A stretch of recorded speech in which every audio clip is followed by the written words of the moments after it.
Yeah? Those of you who know me as a bad parent, package it and put it in the bin for now. Listen to what I'm going to share with you and what I'm going to ask you. We're here to share, but I understand the topic today is culture. And this young man, he did a very good job. Well done. Well done. Another apple. I think it's right. On my way here, I was thinking, what should I share? I'm going to diverge from what Baker asked me to share. But I understand the umbrella of the day-to-day is culture. I am what I am because of what I saw when I was growing up. The good, the bad, and ugly are all contained in that package, especially for the first 6-7 years of my life. In Uganda, in Africa, or in any other settings, we don't think that people of that age understand. We don't think that they have the right to ask questions. We don't listen to them because we think that they do not know. We know best. And when we stand up and say, hey, Wano, Wali, here, do this, do that, they have to follow. They have to do what they are told. Some of it is not bad. It works. I am, most of what I am is what I was seeing and experiencing around that age.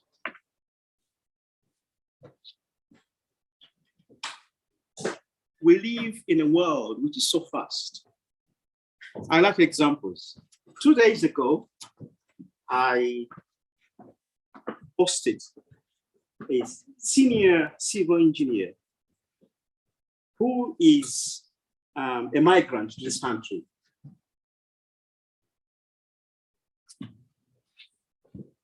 He was hired from somewhere from the east at a cost of almost £150,000 a year.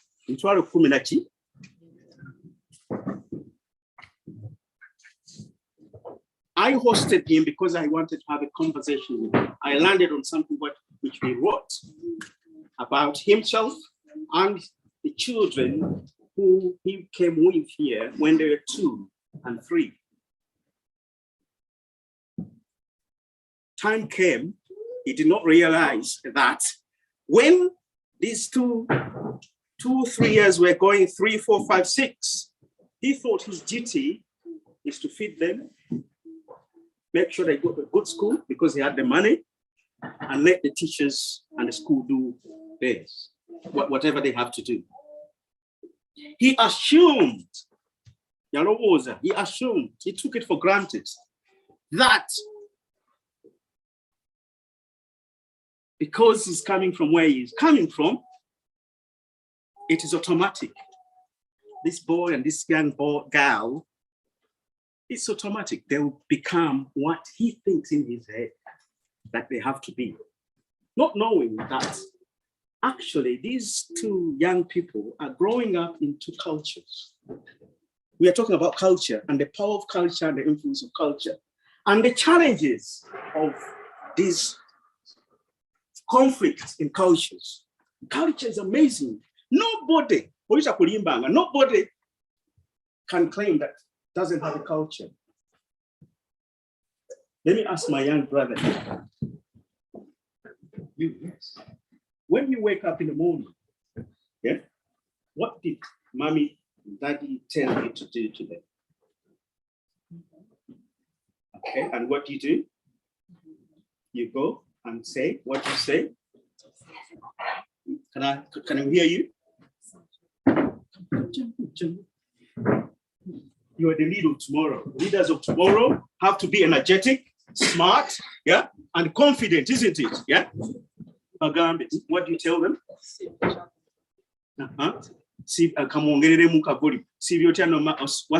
mama, tata. Do you know what when you're saying it to them, do you know what it means? What do you want to know? Are you asking them? Are you telling them? Are you sharing with them? Have they ever told you, what do they say in most cases?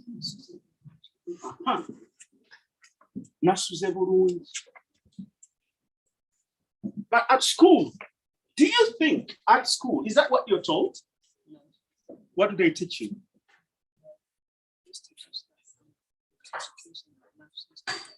Okay, but don't also tell you, say how it is and what it is. Yeah? Do you see the discrepancy? That every time you ask, is there anybody from the east part of Uganda? Eastern part of Uganda? How do they greet? How do they greet? How do they greet? Agandi. Even when you go to Agandi, even when you go to the north part, they all say, we're good, we're good, we're good. As simple as it is in training our kids to greet, there is meaning. There is meaning. There has to be meaning. But do we actually teach our kids what it means? We straight away we lie to them. Even when you had a bad sleep because you're thinking about the stress of work, yeah, you say Burunji. But these young people, they're smart. You tell them Burunji, but they see your face. It's not, that doesn't mean Burunji. She smiles. What are you smiling at? She knows. So culture. So,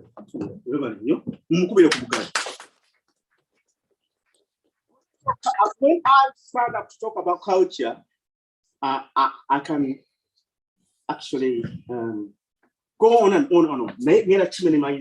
My message today is the beauty of our culture, whatever culture we come from. There is a need to be systematic and organized and prepare our kids to marry them together. There was a study which was done in America. I always share this story by a Thai-born professor to an American. Their study, they were looking at the confidence, no, they were looking at success, cultures or populations which have succeeded in America in education, in finance, and other areas. And they looked at all those cultures or populations which have traveled from different parts of the world. Guess what? In Africa, who do you guess was on top in Africa in terms of success? Go on. Huh? Nigerians.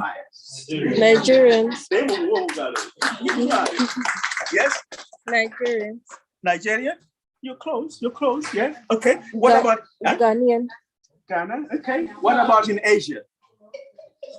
Okay. China. Okay, to come up. Yeah? China, yeah. In Africa, it was the Nigerians who we call, they're loud. We call them, you can't pronounce their names, yeah, but they stick. I want to call me Ogudabe, Ogudubi. No change, because that name has a meaning. That name has a message. My name is Nkata. Nkata. Do you know what Nkata means? Huh? What does it mean? Nkata. Huh? Nkata. Nkata means? When you're carrying a jerrycan. A cushion. Yeah. It's a cushion made from what? Banana leaves. And it is, where is it placed? On your head. Exactly. Do you know, my uncle, who was 20 years older than my dad, is the one who gave me that name, because he was the heir to our grandfather. 2 days, he came and gave me that name, and it was his name. All throughout his life, he was helping people, engaging with people. Guess what? That's what I'm doing in my life. All the time. It stinks. But have I ever taken time to go away and find out But do you know what? I have found I'm enjoying life because of doing exactly what my name means. I am enjoying life. If anybody told you, I am so happy whenever I stand up here and I share knowledge with the young ones, with the old ones. Abakuru, bridging the gap. I think I need to marry Ngamaliriza Mbawaguru Nganganti culture. Bridging the gap. Let's create time. There is something we're missing. Do we agree together? Do we agree? Actually, are we in agreement that kids of today know much more than we do in the current world? Is that right? Yes. But there is a lot they do not know and they need to know so that they can galvanize and hold on and use the knowledge they have to be successful, to be leaders. Every time you think, every time you go to school, in everything you do, think about becoming a what? Leader. A leader. What my young brother here has done today is demonstrated that he can stand up and talk to people. This could be his first time. My daughter, one of my daughters was on the borderline, autistic. Yeah, borderline. Yeah, but on the higher scale, yeah, high performance. When we introduced her to Luganda lessons in Huntsville, there was a time there was Subi Academy. The psychologist who was supporting her wrote to the parents that I want to meet you. This was about 4 months, not knowing that she was attending the Luganda lessons. She asked us, what have you been doing to this young lady? Her confidence is going up. Actually, I'm signing her off. Guess what? There was nothing else we had introduced apart from taking her to Luganda lessons, where she mixed with people 10 years older than her, 4 years younger than her. They were in the same school. They were laughing, they were learning. There was this 3 amazing people who were teaching them Luganda. Amazing. So language, you cannot disassociate, you cannot separate language from culture. Yeah? So there is some power in language. There is a lot of power in culture. Wherever you go, that's why wherever you go, the Indian will be Indian. The Chinese will be Chinese. In the school you attend, do Chinese speak together in English? Thank you.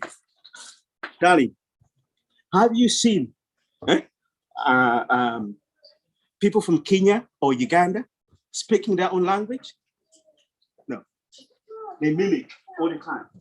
We mimic. You know, Kumara, na ye, njagala kuddayo ku research yakolebwa mu America. Nigerians were on top in Africa. Why? Tebayina nsonyi ku culture yabwe. They emphasize it, but also they believe.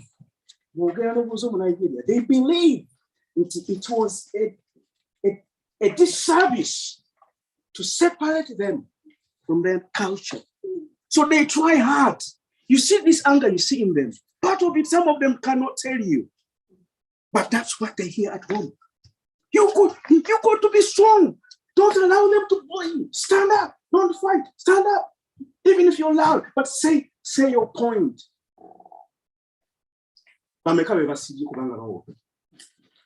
Do you know secretly, you go get or take a CTI something, and on your managers, which mind in Sizawan, where you was recruiting to managers, or Jacksanga Banaya, you single or a collective. So let's accommodate our culture. Now, yeah, the duty is on you, Hajj. It's on what? Hajj never Hajjati Fabakuru. It's nice to see you. Let's bridge this gap. Let's organize ourselves. It's not haphazard. Yeah, it needs to be organized. When we start to see people like this, then we people like me. I'm preparing to retire in 2 years. Yeah,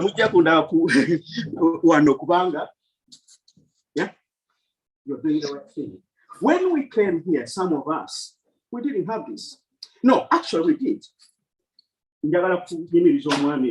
Mr. Chess, they did a lot of work. Yeah, I'm standing here sweating. It will be a disservice if I don't make it. Because Mr. Nyansi, Semugera, Waliwo, Mutono, the late Mutono, Mr. Mutono, in our northern Ugandan friends, Nawajebali. So, from Asia, in America, the Indians and the Pakistanis, the Asian community was excelling. Why? Because they maintained their culture. Now, graduation, I was invited to officiate on a graduation ceremony in Uganda, and I asked the question, why do you study? What are you going to use this? Is this your degree? The guy said, yes, I'm going to hand it that. I told them, it's not your degree.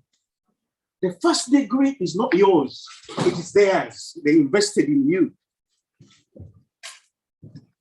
Then a friend of the graduate,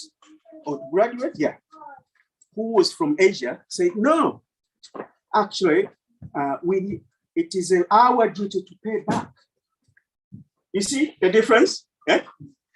Owafe agamba, I have a degree in the said, Oria agamba, I have to invest back where? In the family. So, when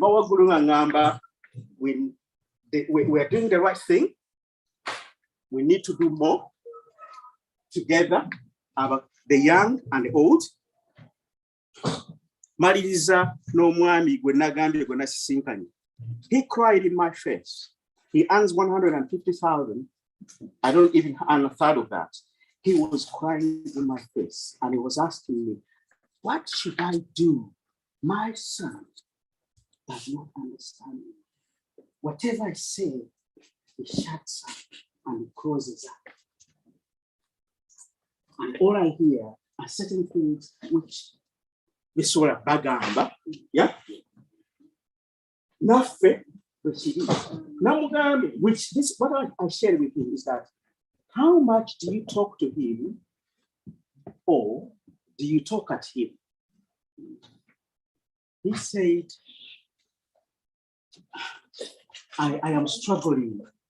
Young people, please pardon us. We struggle to adapt to the new system of listening, yeah? Without saying, no, my word is the right word. Yeah. So we need to loosen up a bit and talk to them, but not talk at them. Because we are full of culture, and then they can start to ask the right questions. They will start asking the right questions. I'll end there, I think. Thank you for that. I'll take one or two questions. Anyone has a question for Mr. Nkata? This is your chance. At least a question from, I think it's a good question. There is no silly question. No. Because trust me, it's through asking those questions that we get to understand each other. If anyone has a question, the mic seems to be up and down. I'll trust your voice, please. For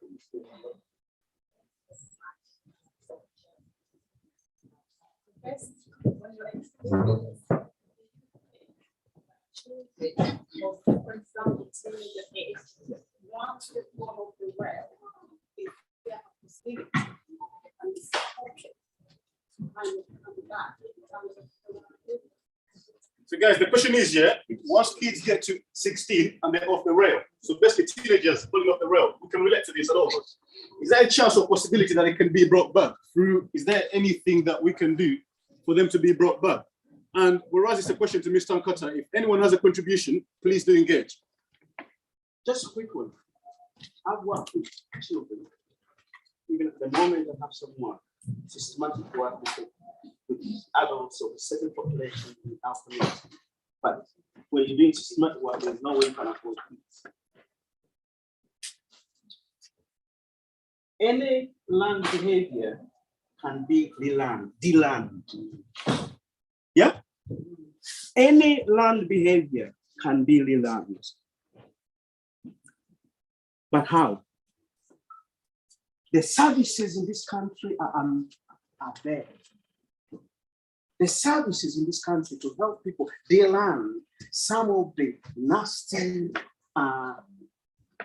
difficult, behaviors.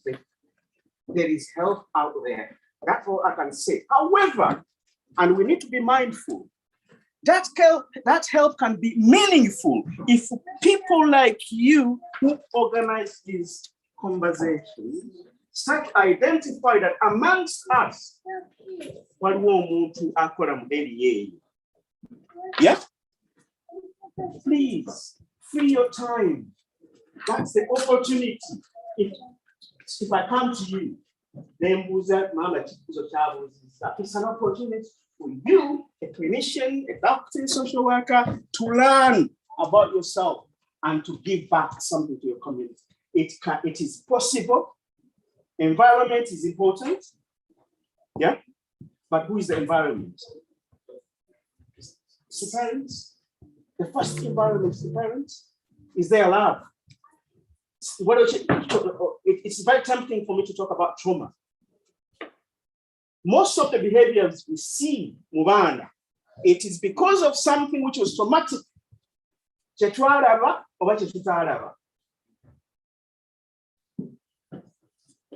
Intended, unintended. Any form of trauma, yeah, changes not only the mind, but also the body.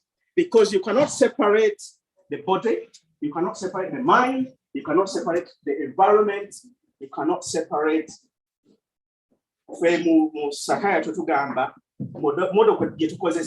bio logic, psycho logic, social logic. You can't, if you treat one, so it is correct. Those are help Jerry. Let's get together, organize ourselves to Yambe communities. There's help, it's possible. Thank you very much. And just because of time, I think I'll cut the questions there. If anyone has another question, you can pass it to me, I'll pass it to Mr. Nkata. And thank you very much, Mr. Nkata. Thank you very much, Eddie. Round of applause.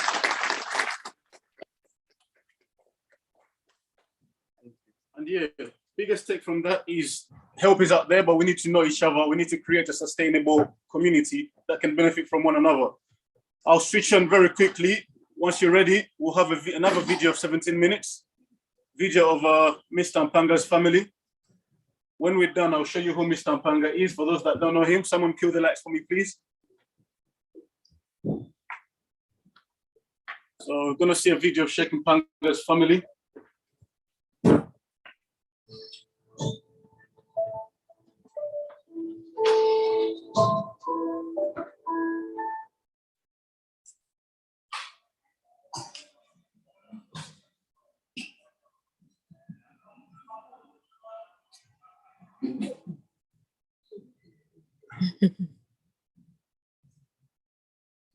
So tell me a bit about yourself, a bit of your family background, a brief introduction about yourself, just so that the people can know behind the camera.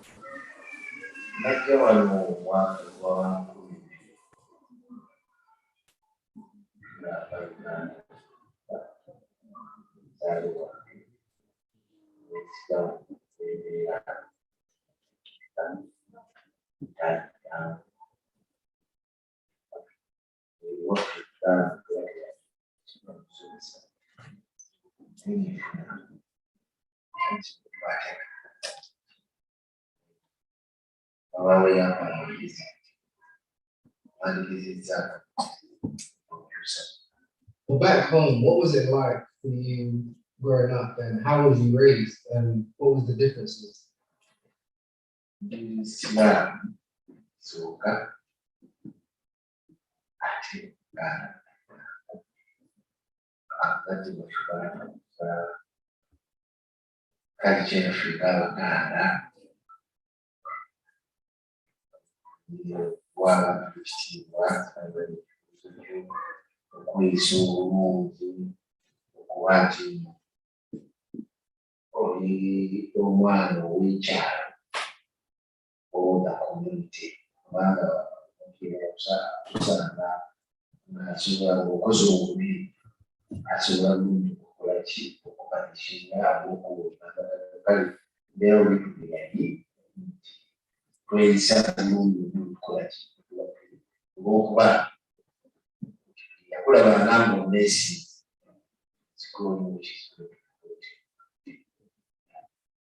So having been raised like that by your parents, did you also want to raise your kids in the same exact way, or did you have a sort of different idea?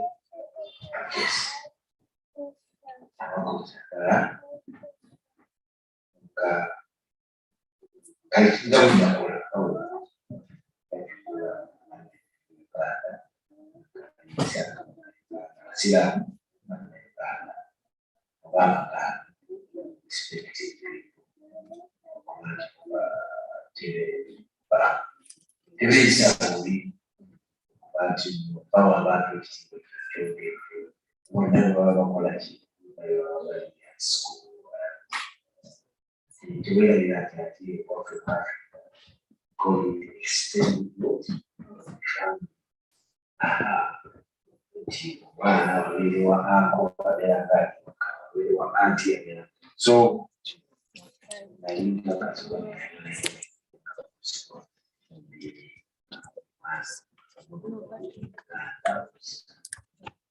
So having arrived in this country, what did you expect?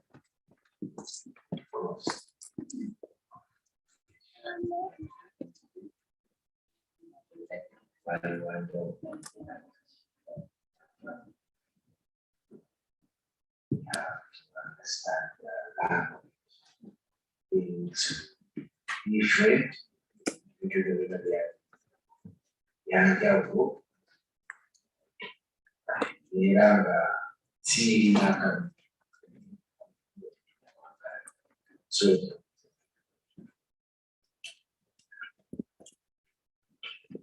nasooka okutya kwe kusanga abazungu nga balya training. Oh my God. Neebuuza yiba nabantu abatalina mpisa bakulira nze nali sikirabangako Africa nali sikirabangako nakya nafuna show kugamba natuula nga ndaba sikikkiriza naye nga naye ne bagamba ntimunayiwa era bwe nagenda manyiira nalaba nti kirino naye nga kyandiisa nnyo. So would you say in your family, the way the upbringing of the kids has been, that you guys believe in mental health and them kind of aspects, knowing in the kind of current climate that we live in? Yes, I tried my best. But I'm not wanting like that to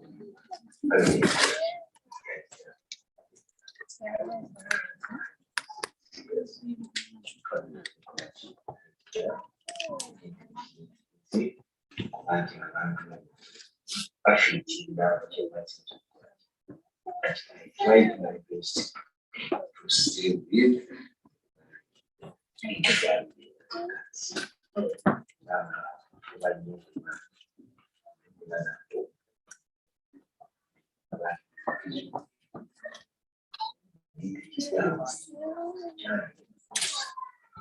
Okay, so this is a very interesting question. So how well do you think you know your kids?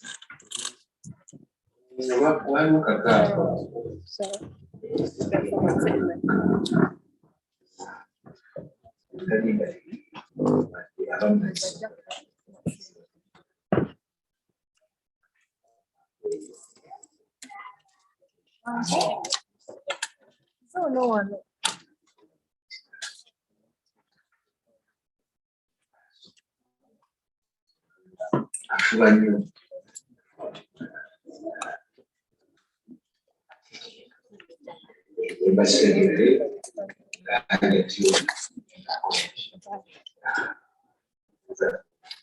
I packed it. How do you answer the question of mental health? Do you think that I don't they want. would come to me if they had any issues?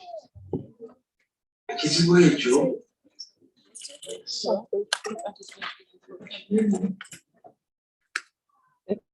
you.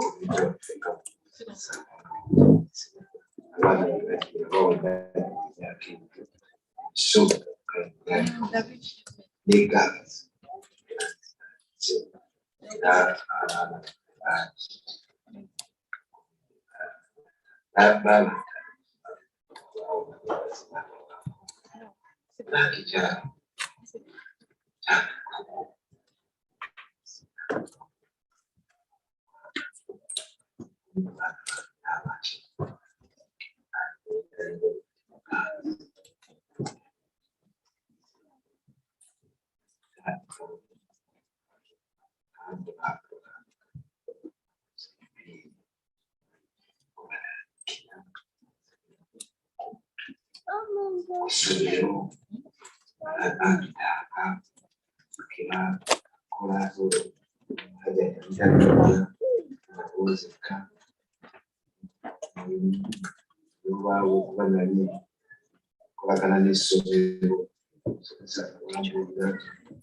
n'omwana wo n'otamukyawa kuba n'onyiiga ennyo n'omukyawa oba oyogera kyali Katonda nankola kintaasira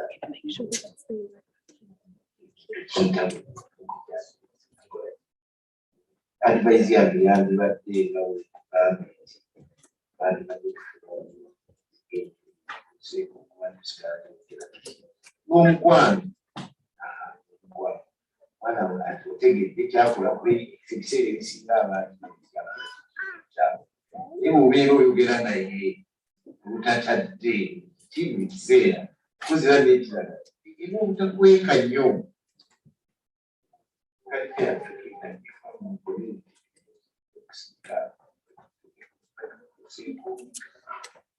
ate nokukola ki okwogera oza sikiyamba oyogedde ate jjukira omwana oyo ayinza okubanga ayinza obutakukira ngambe mukwano gwo naaba nga ate yasobola okukola ki naye ate bwosigala osirisi kiba tekiwokukola. Okay, so this is a very interesting question. So, how well do you think you know your kids?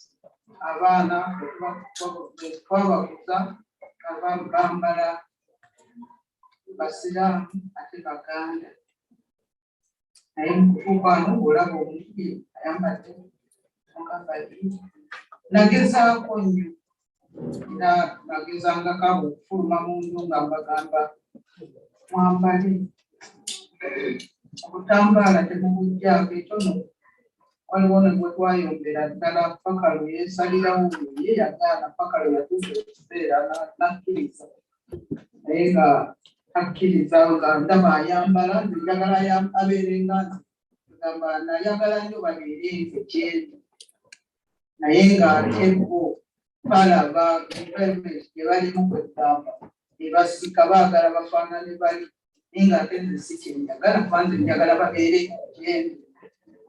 Grande sedução. Grande sedução. Que o ambiente challenge.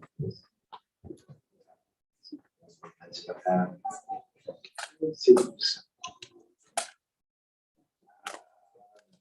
Beleza.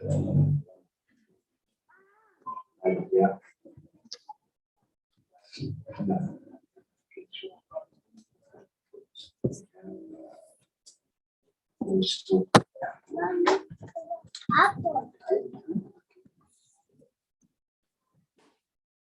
Eu coloquei lá, gostei.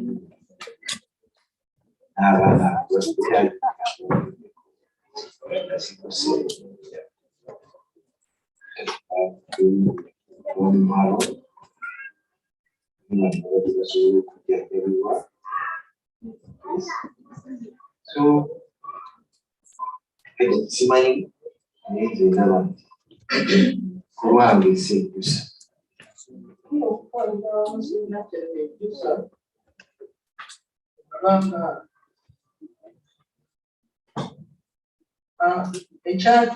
ekyaleeta kuba kawange yajja wano kyaze kubeera wano yali azze kufunawo live ate naye twesanga nga ffenna tumweyunzeeko tuli wano kati tetulanga tufunyeemu abaana basomi buli omu alina omulimu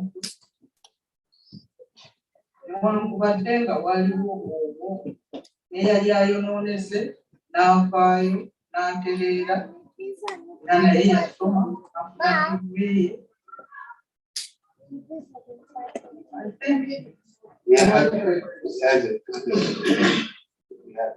Thank you for answering those questions. So now here comes the interesting part where we find out what your kids have to say. Some of these answers may be interesting to you and you may not already know. So let's go over and find out what they have to say.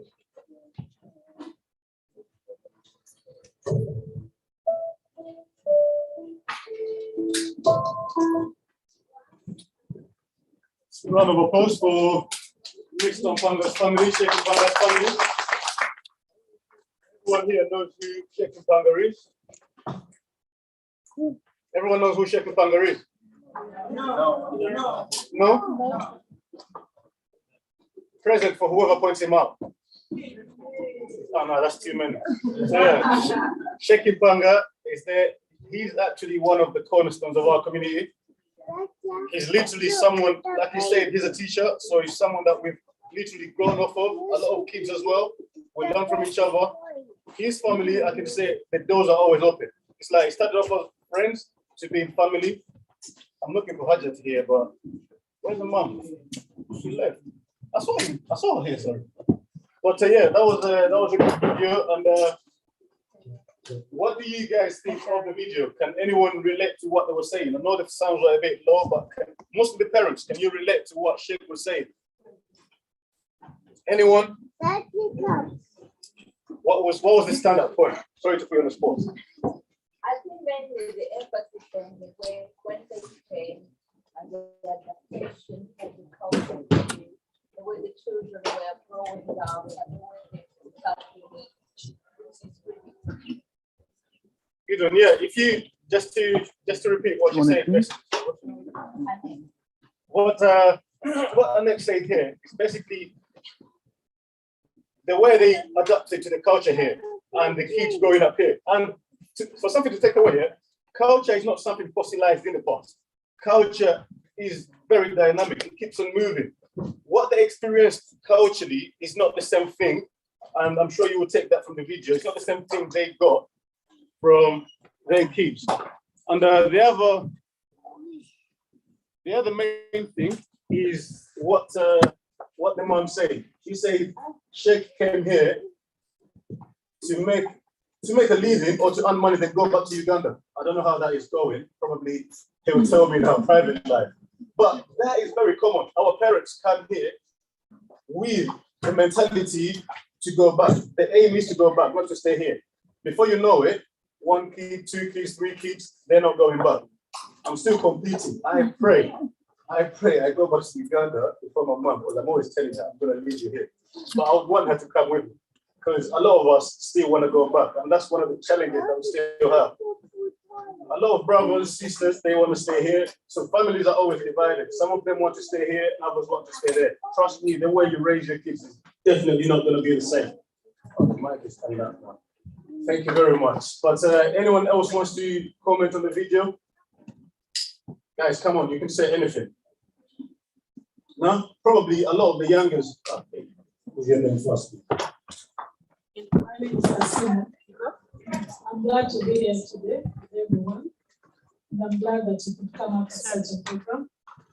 Unfortunately, I've never had a route in my own area where I live.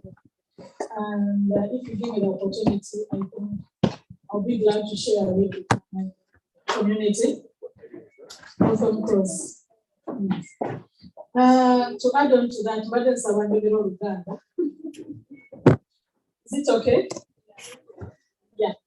Mama atugambe nti yayagala nnyo abaana bambalenga ye bw'ayagala mu ngeri y'Ekiyisiraamu naye abaana tebali very responsive okusooka naye yagumiikiriza. She was very patient. Eventually, omwana n'ataking up money kye yali ayagala era n'akikola bonna basanyufu. Thank you very much. Please bring these questions. Like the mom said, I mean, a lot of parents want to lead their lives or their lives through their kids. You want your kid to do everything the same way you want to do it. You want them to coach up the same way you coach up. But it takes a lot of patience and understanding between both parties. And I'll leave that there. And maybe, yeah, actually one thing I can point on is language. A lot of us, culture is a language. When the Chinese came to Uganda, something I know, when the Chinese construction company came to Uganda, they say they're going to introduce Mandarin into Ugandan curriculum. Why is that? They'll kill off the whole Ugandan culture and bring the Chinese culture. Language moves with you.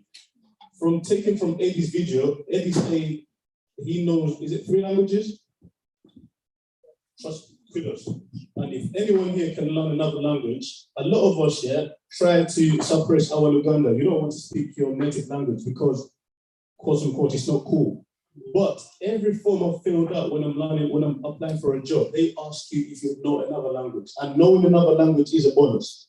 So trust me, if you don't know your native language, try to learn it and don't suppress it. It is very important. A lot of people here just understand English. But knowing another language, when I worked at Gatwick, and someone else that worked at Gatwick can also say, I had a tab that said I can speak Luganda. I had a Ugandan tab. Anyone that came through that needed help as a Ugandan, they pointed them to me. I got a bonus. I got a T off of that. So it's beneficial to know more than one language. Don't ever think that knowing English is cool. English is not a measure of intellect. I can tell you that. Knowing English doesn't mean you're smart. And knowing Luganda doesn't mean you're not. So if you speak broken English, whatever we want to call it, you can still be smart. So know your languages, keep your languages with you, because that's your culture. Thank you very much. We'll move on to, that's another thing that I usually do in Uganda. Just click my it's a Ugandan thing, I guess. But someone kill the lights for me, and we'll go on to Sheikh Mpanga's family, the kids, and I guess, please watch these videos. Don't watch them passively. Try to take away something or questions or pointers, even if it's just something that you can relate to. Please, let's engage with each other. Thank you.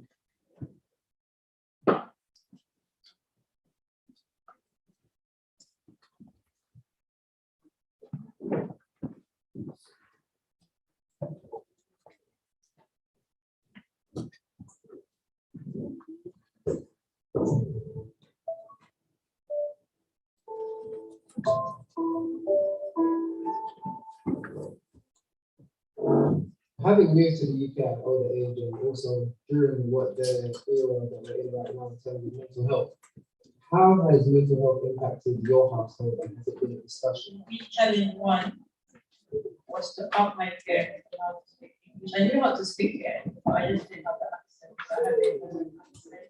So I had to make friends, you know, friends that were freshly as myself, because at the time there were so many people around. So I had to make friends. And then, you know, eventually it picked up. So the challenges were what to wear. Everyone was wearing trousers. Back home, we never used to wear trousers. Again, everyone was wearing trousers. So I was just trying to find something that you wear that you look comfortable and nice and still, and just not offend mom and dad and stuff. Like, you're not getting yeah. For me, I hated it. I hated school because when I came, I was 10. I hated it. I hated the whole, like, I remember first day, dad had to go here to school. And I made him take me. And he was like, come on. And I was like, no, how am I going to get to school? And I had to go to the bus so quickly because I had to get to the station and then get a bus. And I really hated it. And then the kids, and you know, you feel like when we was in Ghana, I was a big girl. Like, you know, people respect my people respected me. And then I get to the school, you're fresh, everyone knew that the new girl is coming from Uganda, and everyone knew what group I'm gonna be in. So they came, they were all watching this new girl, and I saw that, you know that you had the time, I was so dark, and then that father was from Uganda, so people like no people say to be rude. They kept asking me, oh, are you related? Are you related? And I hated it. I hated it. And they said, oh, you're not that you're related. Because he was dark as well. And I hated it. And then you know what was so annoying? They used to find it amusing how we were able to speak English because everyone would come up to you and like, hello, I'm here. You don't have to speak English. And I used to be so I hate it every time I come to the school. I was like, oh, well, and then I had to finish it 11. I hate it. So when I'm going to college, I was so excited because I felt like I didn't fit in because regardless of like they were like my age group, I felt like I was like in the wrong place because I was like, number one, I feel like I'm way ahead of these kids in terms of like, why am I sitting here making noise? You know, because in Uganda we don't do that. Because in school, they'll be shouting and then, oh my goodness, remember that English class? Yeah, they were so rude to the teachers. In Uganda, we're not allowed to do that. You ask for permission going to the toilet. And then every time I used to do that, people would be making fun out of it. Why are you asking? Just go to the. And I'm like, and the teachers used to take the, you know, because they're thinking, why, you know, like how we behave. Oh, Mr. Jones, can I just, why do you always have to ask? I'm like, why do you always be rude to the teachers? I feel like I hate it because the amount of like what we expected of like being respectful, our parents who was respectful, humble, you know, all the like shouting. So I feel like I may actually add in there, you know, when you mentioned you felt a lot of that, that's the time when you prepare and find comfort. So, you know, alhamdulillah that we are able, because we had our own session that we would come home and then, like, okay, so what happened to me. So we had a way of talking about men. Otherwise, it could have ended the woman, she could have ended up in some girl somewhere because she wanted to find a family to stay in. Yeah, because I remember this one incident there. I had this Somali girl. I think we became friends because she was Muslim.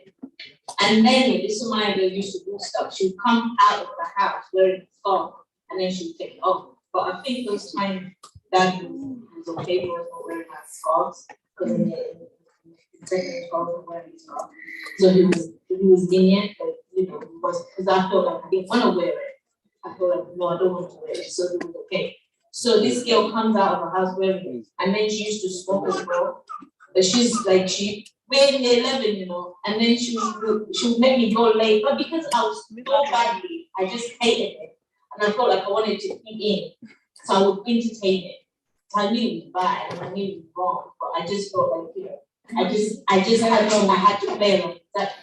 This is someone who's friend, yeah, she speaks to me, you know, she walks with me to like classes, like she takes me to classes, I don't know, like she shows me around. So I felt like she showed me. We used to go to the every time we go to the TV show, we go to Prime Night and stuff like that. So I felt like, you know, I ordered that to just like smoke around and mess around. Did you feel pressured acting a certain way at home versus outside in the world? I don't know what made me join basketball. I was told, and I don't know about basketball. Now, because of the pressure I get from school, it's so told, how come you don't do sport? I spent every day doing the private trains to prove like, I remember I was on another job, but I was not. The first day I done the basketball, I cut myself, I started bleeding. I went to the pharmacy, got plaster, came back. But I've done that. I didn't join basketball because I loved it.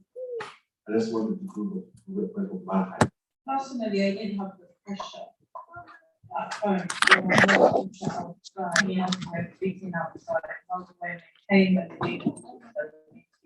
How do I make sure the relationships are going to make me that's what I want to be? Because don't forget, as Ugandan culture, our parents' generation, I think my mom mentioned it. You need to be how I want you, you know. So there is that jump or gap. We didn't have time to be who we want to be. So we've actually found out later in life, that, you know, as you grow up, you find out, okay, I'm gonna do it. So you come out of that. So for me, time when, you know, being Muslim, I can say we grew up in so we knew what we did. But I don't think we knew a lot about our religion. So in terms of, I think my dad mentioned, I think it was a man wearing that hijab. For me, I felt like, what am I wearing? I didn't know why I was asked to wear a hijab. I just thought, okay, maybe this is American. But I didn't know the actual reason. But then at some point, I just thought, no, I'm going to start trying wearing my hijab. I was not wearing it the proper way. I was just wearing it the temple way, smiling at it. But then, as I grew up still, I started finding myself.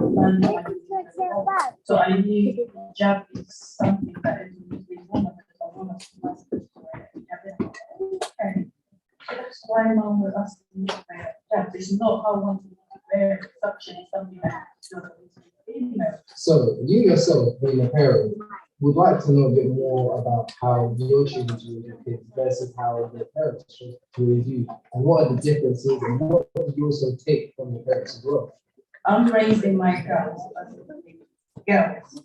So as I'm asking her to wear a hijab, I'm saying, you know, you're asked to wear our mother asked us to cover. So she understands at a very young age. It's not me who's asking her to wear it. It's because the proper religion and religion has rules, and these are the rules that so that way she's not challenging it because she knows it's not for me. And I wear it for some time, parents get challenged when you ask me to do but you're not doing it. But she sees you doing it, and then she knows the reasons. I'm not wearing it. I'm wearing it because and I think there's a challenge parents face, or maybe our parents face. It's asking us to do something, but not telling us why. Okay, if you're gonna ask me to wear a hijab, explain to me why. For me, even when we was grown, like when we was finding like challenges in terms of like how do we style ourselves, like what is my style in terms of like this now. It had to be that, and when you go to like to the shopping center, you know, friends, everyone thinking, oh, why not what? And they're thinking they won't get it. And for me, that I never found an issue with it. Because not once did I feel like I wanted to, because I just felt like I don't want to, because I never saw it. So for me to explain to my friends that actually I don't wear shorts, but why don't you wear shorts? Well, because I don't.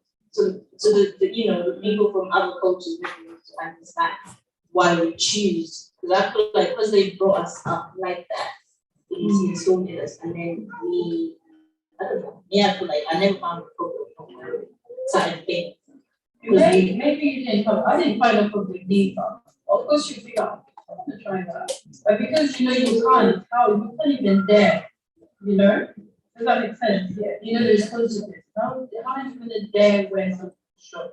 Because you know you can't really just try it. But that point, I go when it comes to from the religious perspective, what do you depend on the time difference for prayers? Say, used to pray like the morning prayer, it's at 6, constant, day to day. Then they still go on what they call the lunchtime prayer. Then it comes the time to go to prayer, then you have to run 2 months, 3 months. So it's hard. It's now you have to time your body or your mind to make sure like this time is you have to make sure this time like at first like with the change of the season. You know, when summer came, because summer is when everyone undresses. Yeah. Everyone's like, and then in summer, you never got that. Okay. No, I'm fine right now. Yeah, but we still used to cover up because you get me. And then everyone's thinking, are you not hot?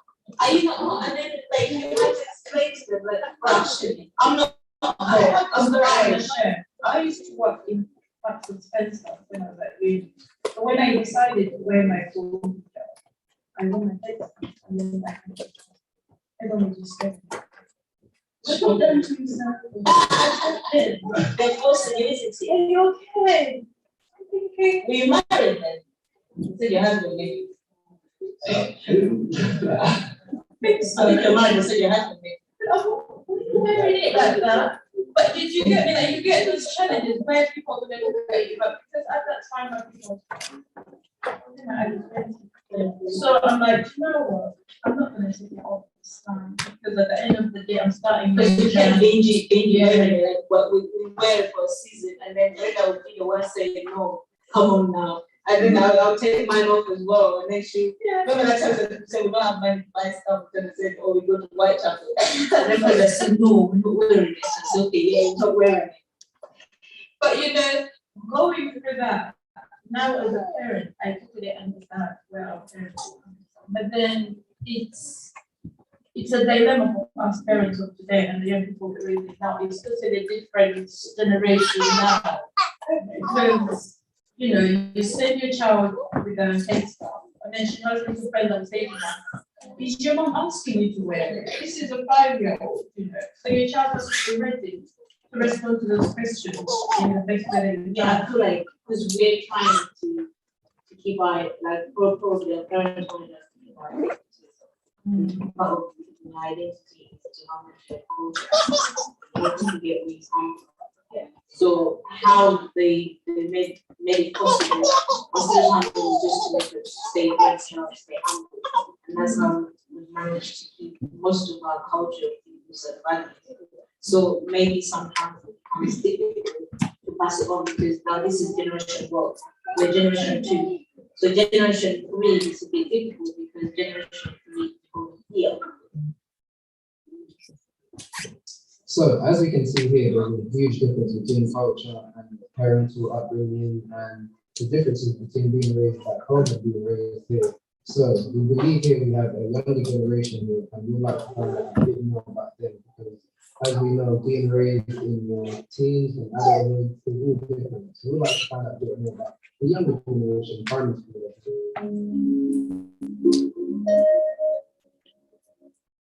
My name is Monica Joanna, and I'm 8 years old. My name is Tanisha Baraka Soria Nurpapa Faisal, and I'm 9 years old.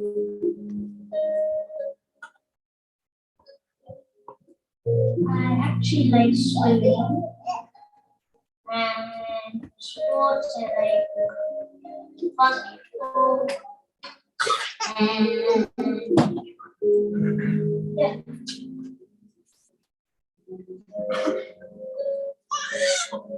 I guess from my family understand that the most recommended people I would actually go to for every situation is my grandpa and my grandma.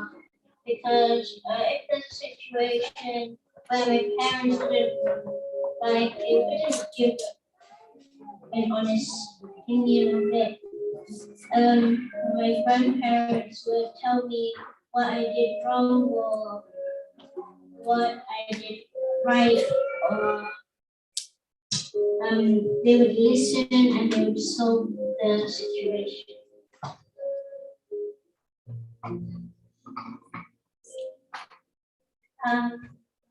I get my from different because some people don't spare it and some of the people that are not listening, sometimes they, I think they probably say that what that would depend. I actually feel very blessed to know my religion and to know that if you wear a hijab, you get rewarded, and some people don't know they have to wear a hijab. Just makes me kind of different from them.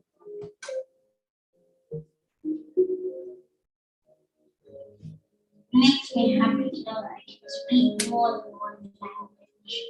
So if there's a relative that doesn't speak English, I can always translate it.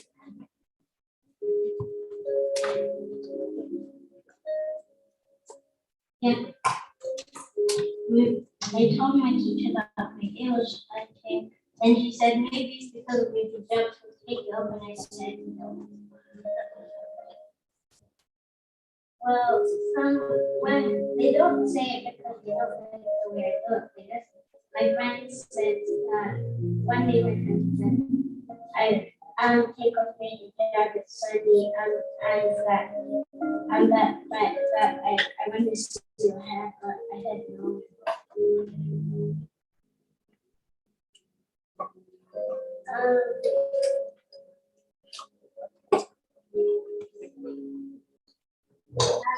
And what I one day go out to my hijab and it's really beautiful. I would want to wear short outside for the very first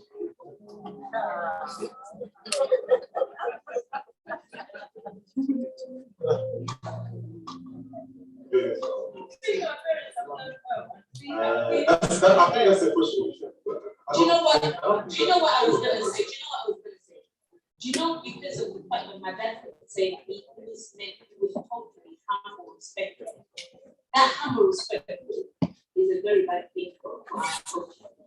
Because you know why? Don't pull out the fist. It takes us down, it gives us low self-esteem. It makes people not confident. It gives you like, because you feel like you have to behave like that, but actually it's hindering bullying and intimidating you and abusing people.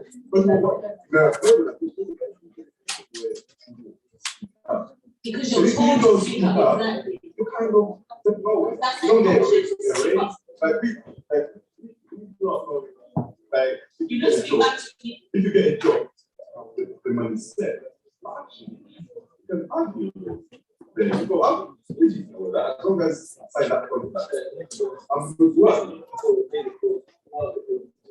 Yeah, so in terms of like culture differences, for the fact that our culture teaches us to be humble, respectful, quiet, don't speak back to that person.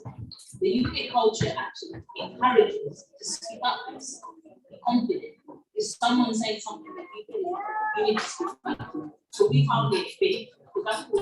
So now I've already started tapping into that now that I'm older. But my unit time to that time I feel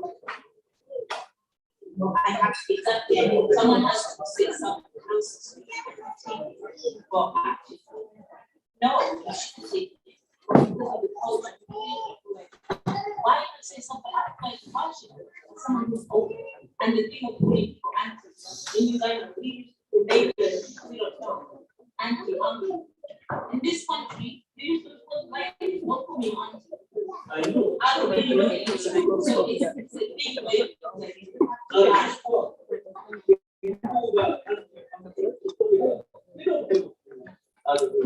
because I'm gonna explain. Why we think because of our culture, you know, right? Out of respect. So we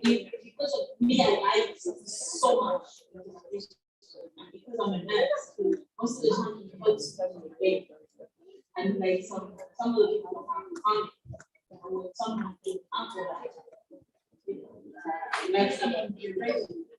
even the aunties, like I have like white, like British people with white. Some of them, yeah, we find a way of like engaging something. It has helped.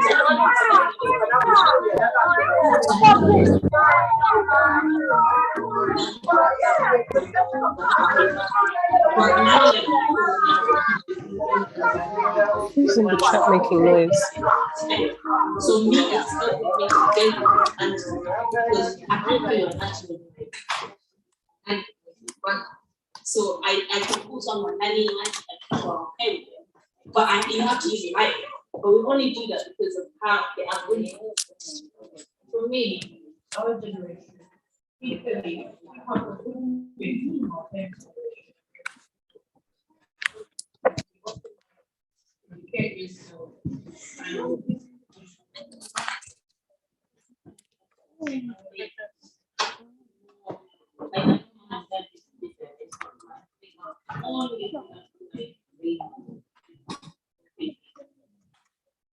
getting married and stuff. Our parents were like, that especially with the same things in culture. Person, you have to get married to a person, someone from your own race, something like that. When you use it's you have to get married. First time to marry. Islam was there, but you have to get it. You can't bring a Nigerian person here, you know. Because they know you, but you got the name and stuff like but people have to like my me, I would do that, I would use that. As long as the person I get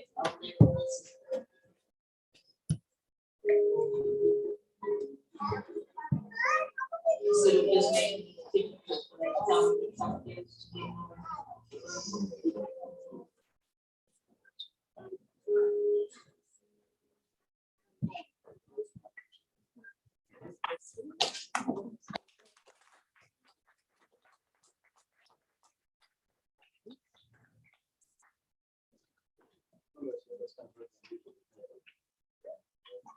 Another round for you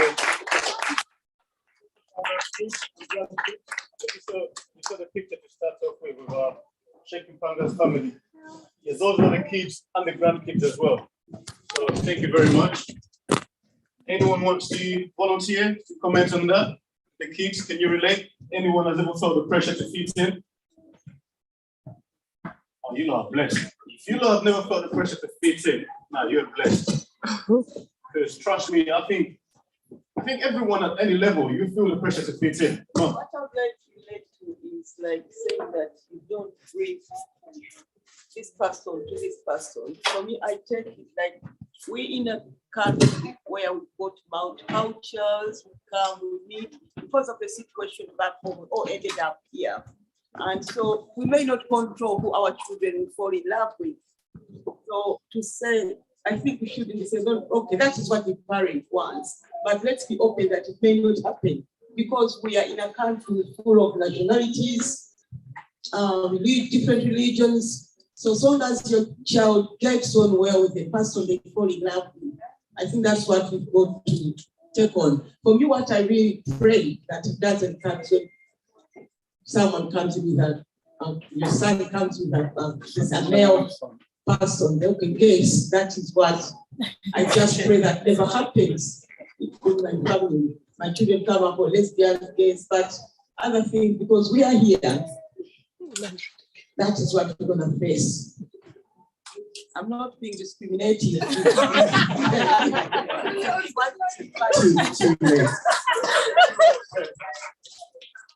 I feel like I should have cut the camera. But to be fair, that's a comment I've always made. It's like, when I hear a lot of parents say, don't bring a Nigerian here, or don't bring a Jamaican here, or something, stay in your race or something, I always say, yeah, just pray that your son doesn't come with someone else's son. So, and then also, cultures are also changing actually to get to accept that. But a lot of parents, whereas when you look at our generations or as this age, we're kind of more accepting. But I kid you not, a lot of parents pray not to get to that level. Because a lot of us are friends with anyone. It's the workplaces we work in, the education, we're more accepting of whatever goes on around us. But it's a nightmare that a lot of parents don't want to have. And to ignore it is just being ignorant. But we need to accept this. And on the journey they're on, it will be a very slow journey. We cannot expect them to be as accepting as we are or to be to the level that we are. And it takes understanding from all parties to know that whereas I'm trying to do A, B, C, D, your parent is also on their journey. So whereas you might think you know whatever you know into this culture, your parents are also still coming from wherever culture they're coming from. And you need to like meet in the middle. I had another hand up. Well, thank you very much. What I want to add on what the leaders just said regarding, obviously, I'm a parent and I worry constantly in terms of where my children are going to marry. Although I could be open because I get my children here, I could be open, but at the same time, as parents, we have to educate them of the differences and also the repercussion when they marry. You could marry a Nigerian. Within a year or 2 years, you split.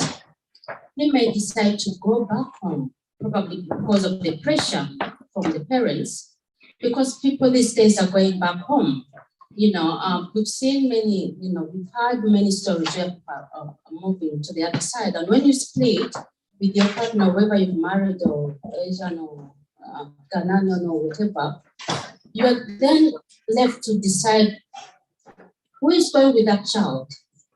Is my child staying here or the child is going to Ghana or Nigeria or wherever they've married? So that's where the battle begins. So as a parent, of course, you worry, but you can only just sometimes advise and let them know the repercussion of going into such relationship.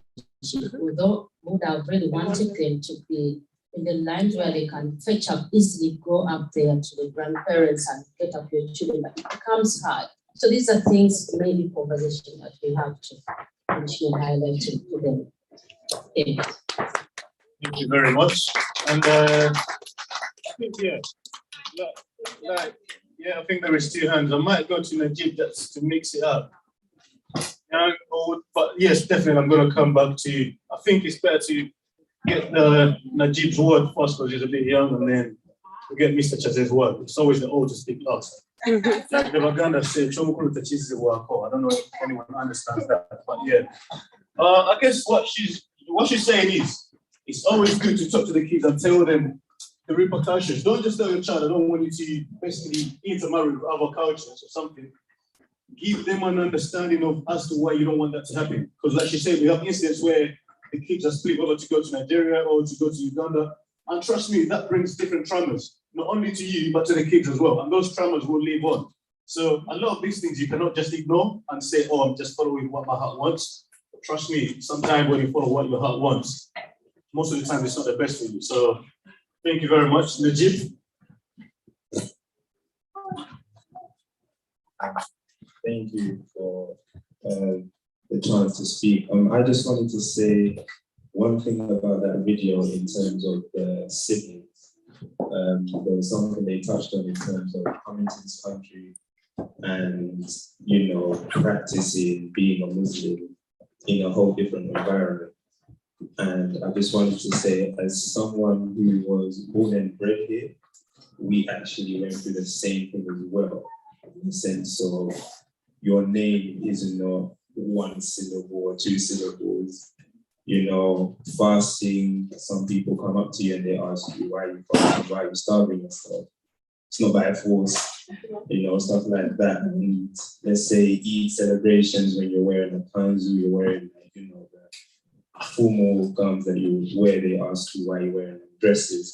So I feel like it's not even just a case of coming from somewhere else to here, even for Muslims anyway, I'm speaking for growing up, I think it's always important to kind of instill that knowledge of why you're practicing what you're practicing, why you wear what you wear, and have them also learn to love it, which is what we saw with the third generation of the Mpangas. Like, they felt blessed to cover up, whereas with us, it was like, oh, by force, I have to.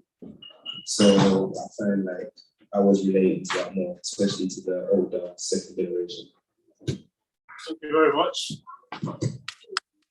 I think, yeah, mostly it's the education. It's the education. You always have to keep on educating. And for the parents, you always have to keep having that discussion. It's not just a matter of do this or do that. You need to tell, even if it's just getting your citizenship or red passport, tell them what you went through, because a lot of them don't appreciate it. And it's through you telling them, that's where they would know where you're coming from, through them knowing the struggles. I think it's, is it Chinua Achebe that said once that if lions haven't got historians, only the bravery of the hunters will be recorded. So people will not appreciate that the lions actually fought back. And it's to you, the parents, to teach your kids what you went through. I'll move on to you, Mr. Chazi. Thank you so much. These videos have been very, very, very educative. And just to be quick, the second generation of Mr. Mpanga said one of the things that they find difficult is humbleness. I would like to say you have to distinguish between aggression and being able to show, I don't know what they call it, I've forgotten what they call it, but you need to distinguish between, you can be humble, but also being able to put your foot down. I see some of my children here, Baker is a very humble man, but you cannot push him because he will tell you what he feels. I know Eddie as well. These are children I started with when I came here. They are very humble children, but you cannot push them.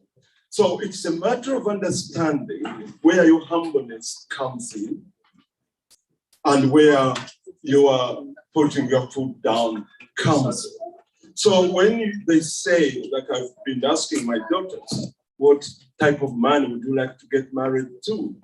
They say anybody, but not a Ugandan. And when I ask them why, they are laid back, they are very humble. So I had to educate them what humbleness means. Being humble is a way you live your life so that other people can understand that you are not pushing your way to achieve something else. And that's what makes us different from the Nigerians. They are not humble, not because they cannot be humble, but they know if you push, you will get what you want. And those are the differences between the humbleness and aggression. So if you want to be aggressive, then you are not, even God doesn't like aggressive people, you know. So I like them to understand that you can be humble, but still bold enough not to be pushed, whether it is at work, at school, and then you can be able to make sure those who are listening to you understand that you are not a pushover, but through humbleness. Just now you can understand why I went to research as a fund last. Yes. So yeah, you can be humble but still be assertive. Yes, that's the thing. It's for a lot of cultures have a different way of going about this. And yes, we know. I think a lot of us, when we work in the corporate world, we can see a lot of let's say a lot of our white colleagues. They're not as aggressive, but they're assertive, and I guess the language also helps them. And the thing is, we also have to be, we have to stand to be counted, not necessarily be aggressive, but be assertive, while you can also be humble.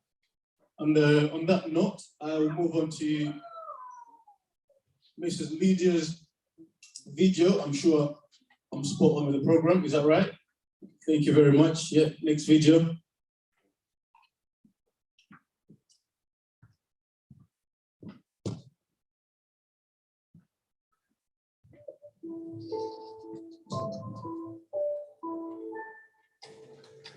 Thank you so much for being here with us. Could you please give us an introduction about yourself, your name, and a bit of your background, please? Well, my name is Lydia Chetolex, and I'm from Kenya. I love it. And I'm a single mom by choice with 3 beautiful girls. And when I say their ages, people always go, really? But I said to them, I wouldn't want my children to do that. You know what I'm saying? You don't want our children to do what we did. So I've got my first daughter is 23, and then she's 24 in November. And then I have my 18-year-old, less than 18. And then I have my 15-year-old, and they're all girls. They're all married. Well, they were born here, which leads me on to my next question. Where was you born? I was born in Kenya. I'm a typical Kenya. Okay, love to hear it. So when did you come over to AU? I've been here for, I think, just slightly more over 26 years now. Yeah. And what was the decision to come over to AU? Well, I'm a performing artist. Oh. I'm a dancer, or was a dancer, and now because of getting a little older, the energy is going. So I'm for my daughter to do that. And my big daughter, she's a great cricket, so she does exactly that. But I remember I used to dance with them, Marshes, and we went to Switzerland first, and then we came to the UK. Yeah. And when I came to the UK, wow, I'm coming back by force. And when I went back to Kenya, I started making arrangements to come back to the UK. And we've been to so many countries with the Marshes, but this was where my heart just felt like this is second home. Because of course, home is Kenya first. Yeah. And those days there was no visa, it's so easy. Just pack your bags and that's what I did. Oh, no, I love to hear it, and I can see that you're doing very well for yourself. Thank you. And your family. So, I wanted to touch on a bit about back home first of all. So, what was it like growing up back home? Like, what was it like in terms of family and upbringing? Can you tell us a bit about that? That was tough. Like I always say that my parents, they didn't give us the best, but because that's what we knew. Because I always say that you can only give what you have. So if they didn't have the love from their parents, they don't have anything to give us. You understand? So I don't blame them. My mom never said I love you, my dad, or hugs. With beatings upon beatings. If you do anything, there's no talking. Like now, when they see the children and talk to them. Maybe give them 1, 2, 3. They don't listen. They are hot. But with us, there was no talk. There's a hotline. Everybody hotline. Somebody breaks something, everybody gets beaten. Somebody does a mistake, everybody gets. How did I break the glass? Going up loud. So just beating, you fail in school, beating. So if every single person in the class is number 1, you'll be number last. Seriously. And if you take the number last, that day you go on a So for me, growing up, it was knowing what I know now, it was hard. But at that time, it wasn't. That's all I knew. It was normal. And later now, probably coming here and seeing things, I feel like there's so much that happened that I would not want my children to go through that. And that's why, even when I had my children, probably later, I said they would never fight physically. That is something that I said from when every single one of them. Because in my family, was fighting physically, and I know it's a lot of families do that. Some people they see like it's normal, but to me that is not normal. Because your sisters and brothers, why should you fight physically? And my dad totally misplaced his priorities. He had a very good job, those priorities misplaced.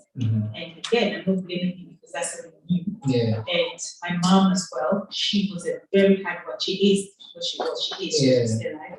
She's a very hard working woman. She did a lot for us. But even her, all she knew was tough discipline or tough love. I don't think it was a love, it was just those days Whereas Africans, they have children who have to we just leave you without direction.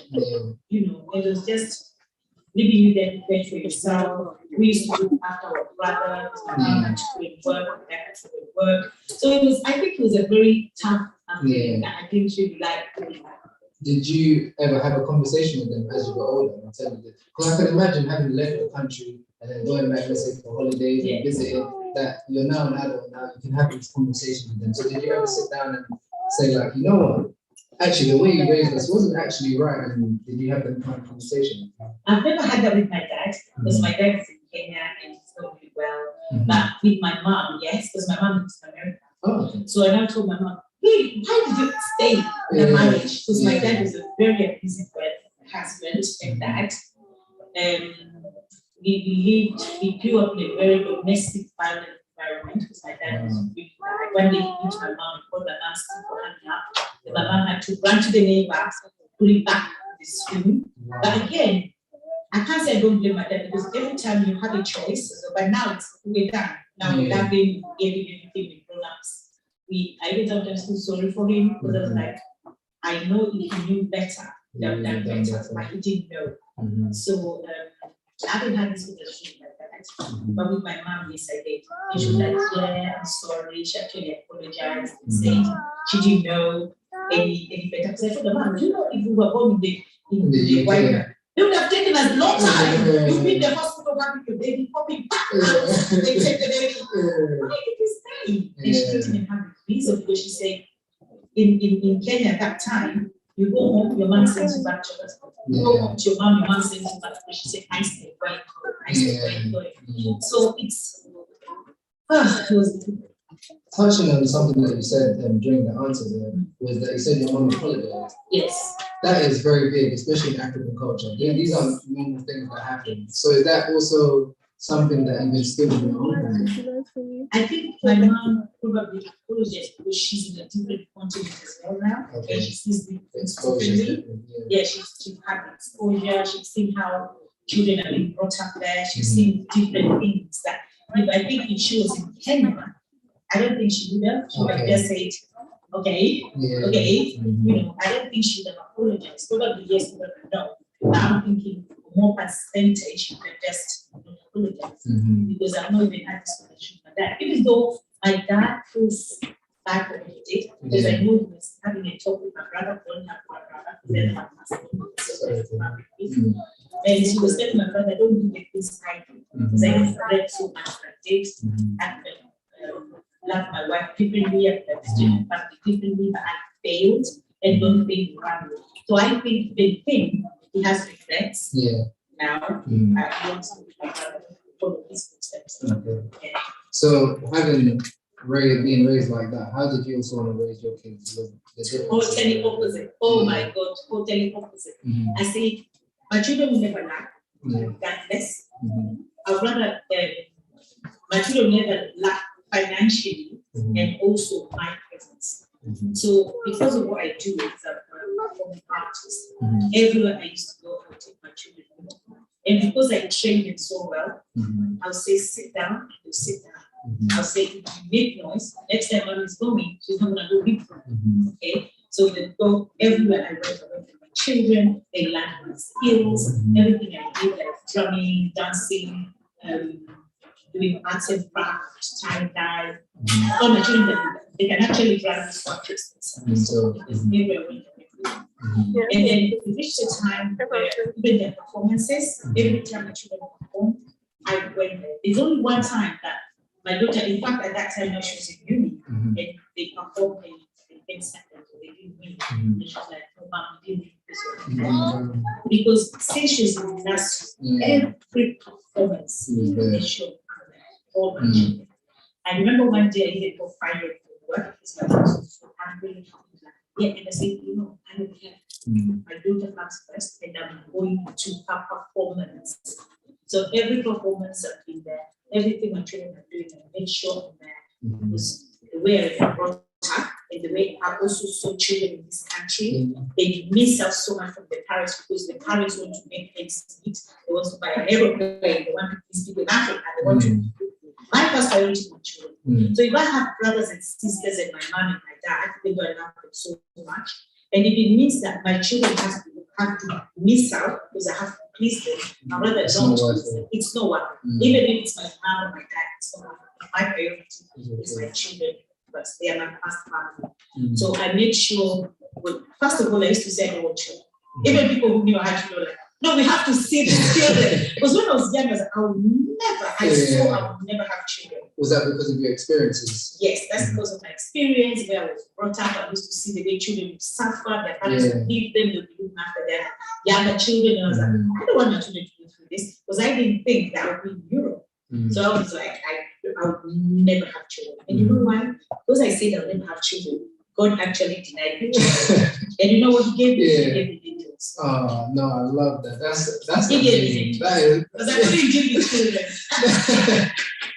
No, I absolutely love that. That's amazing to hear. And I can tell that the love for your kids is literally resonating in this room and it's choosing out of you.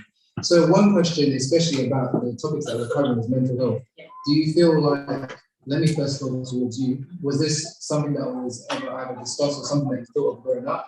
And also the second question would be, is that a conversation that is raised between you and your kids? Growing up, you're told in my personal experience, there's nothing like mental illness, depression.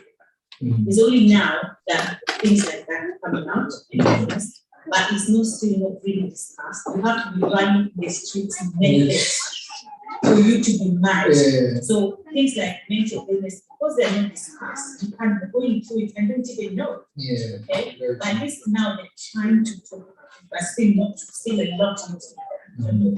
Creating awareness that's going to be discussed. So when I was growing up, nothing I didn't even know what mental illness is. But here, I talk a lot with my children about, even because we have, all of them have friends, probably, they know people who commit suicide.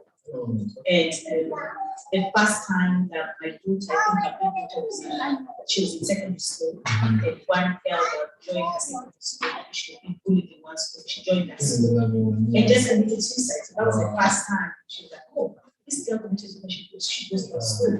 And then we've seen a lot, even last year, I think last year, but he's Kenyan, and the mom is my friend, the boy also committed suicide. So there's a lot of mental illness happening within, and I talk to my children a lot about mental illness. Wow, that's shocking, and it's good to hear that you're one of the parents that also talk to their kids, because these things are definitely very important. Another question I wanted to raise was, because I'm assuming you came to the UK alone. Was there any pressure when you migrated to the UK? Pressure, or stress, or depression, or I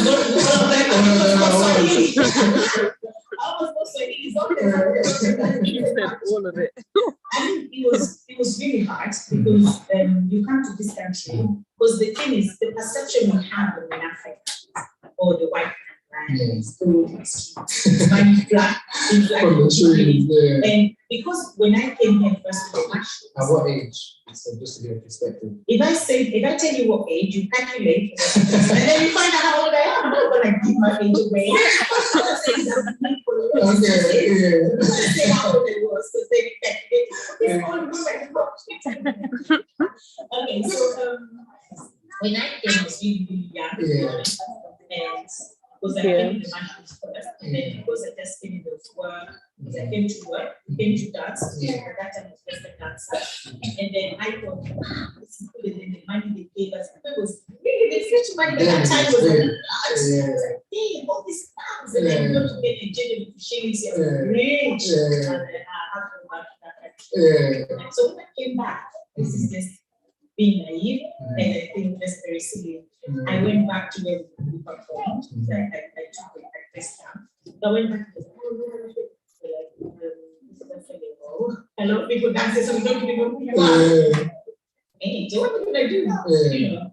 So I started as a chambermaid, so working in the hotels. And chambermaid was hard. It was a hardest job. And because you don't want people in Africa or in Kenya to think that I'm just working in a hotel, I'm a maid in the hotel.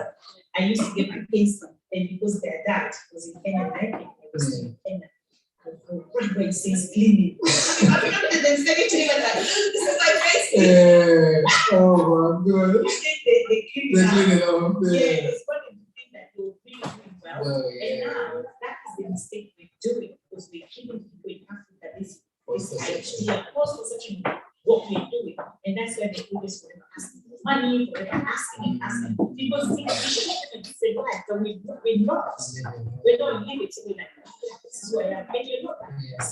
So when I came with really, really hard, and then because I came to a room where just living in a room was so many of us in the room, floor, and the house was smelly, because it was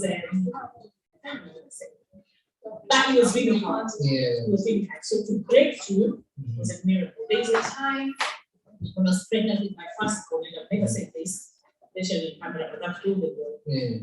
I used to actually preach for the dean. It was that bad. I used to preach for the dean. And then I went to the hospital, we were like, yeah, because they, they mentioned everything, like the child is so small, you have cesarean, and the dad, bless him, they went to that fact, he was very good at that time. Like, he was crying because he was like, his pain, he doesn't know what to do at that time. He doesn't have papers to work. I don't have, I'm pregnant to move so we really struggled. I really struggled with my fasting. I was actually getting food for them. Because when you go to the food where the people sell fruits, when they finish eating them, they dump the fruits. We'll take them. Because they're not bad. They just do that because it's in the evening, maybe somebody came and squashed them, they dump them, take them, and then they have were living in some fruits. They die and they didn't go justice.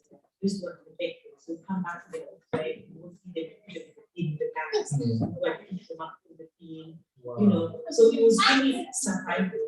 But back home, they're still asking for money. Every day, they think of money. So things like that can push you to depression. And that's why you see there's a lot of suicide rate going up in the diaspora.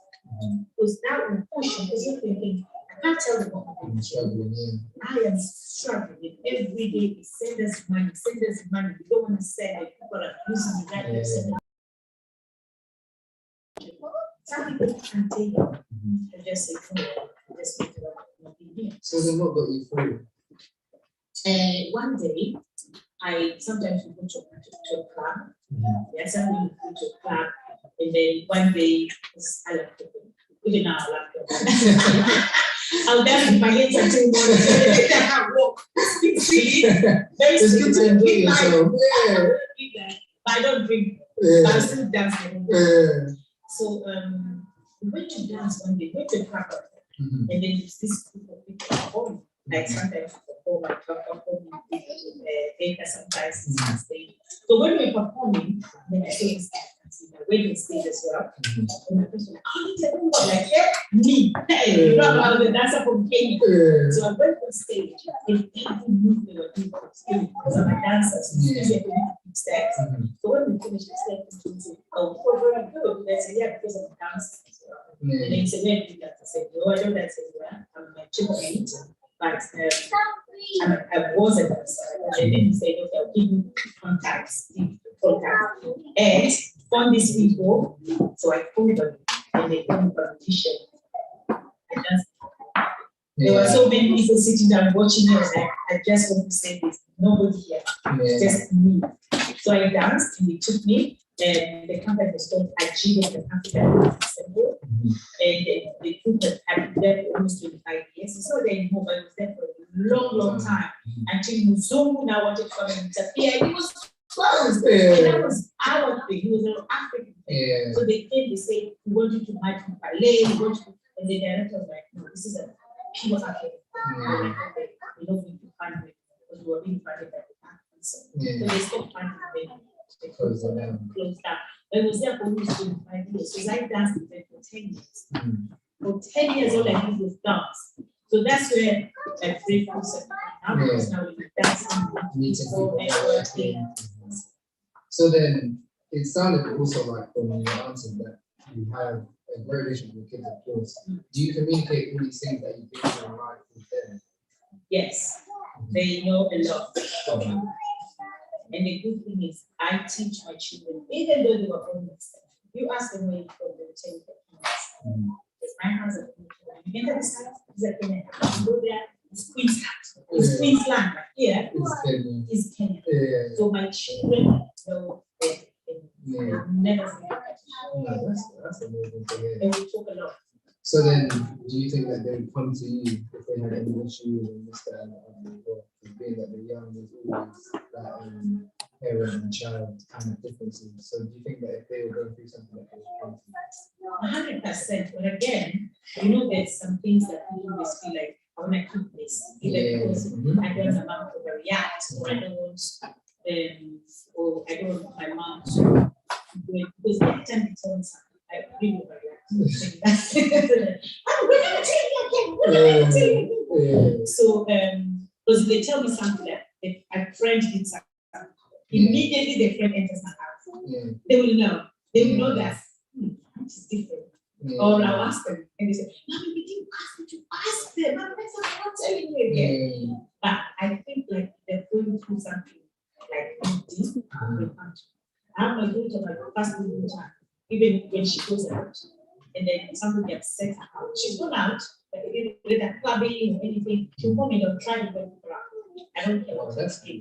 Yeah, I'll try to go to her, or I'll order a Uber for her to come back. And so if my children are going through something that they don't want to, like it's not really deep, something that they can solve with their friends, probably the business. Maybe something deep they would want to.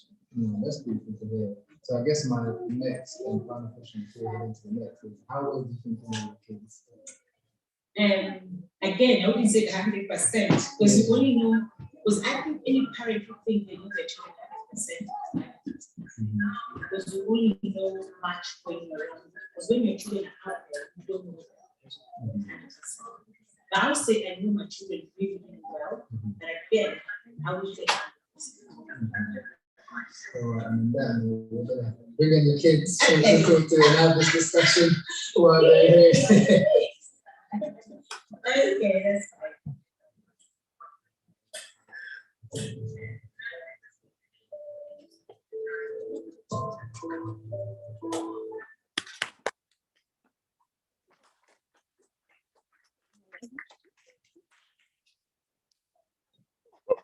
You lot didn't join in, but I clapping on my ones.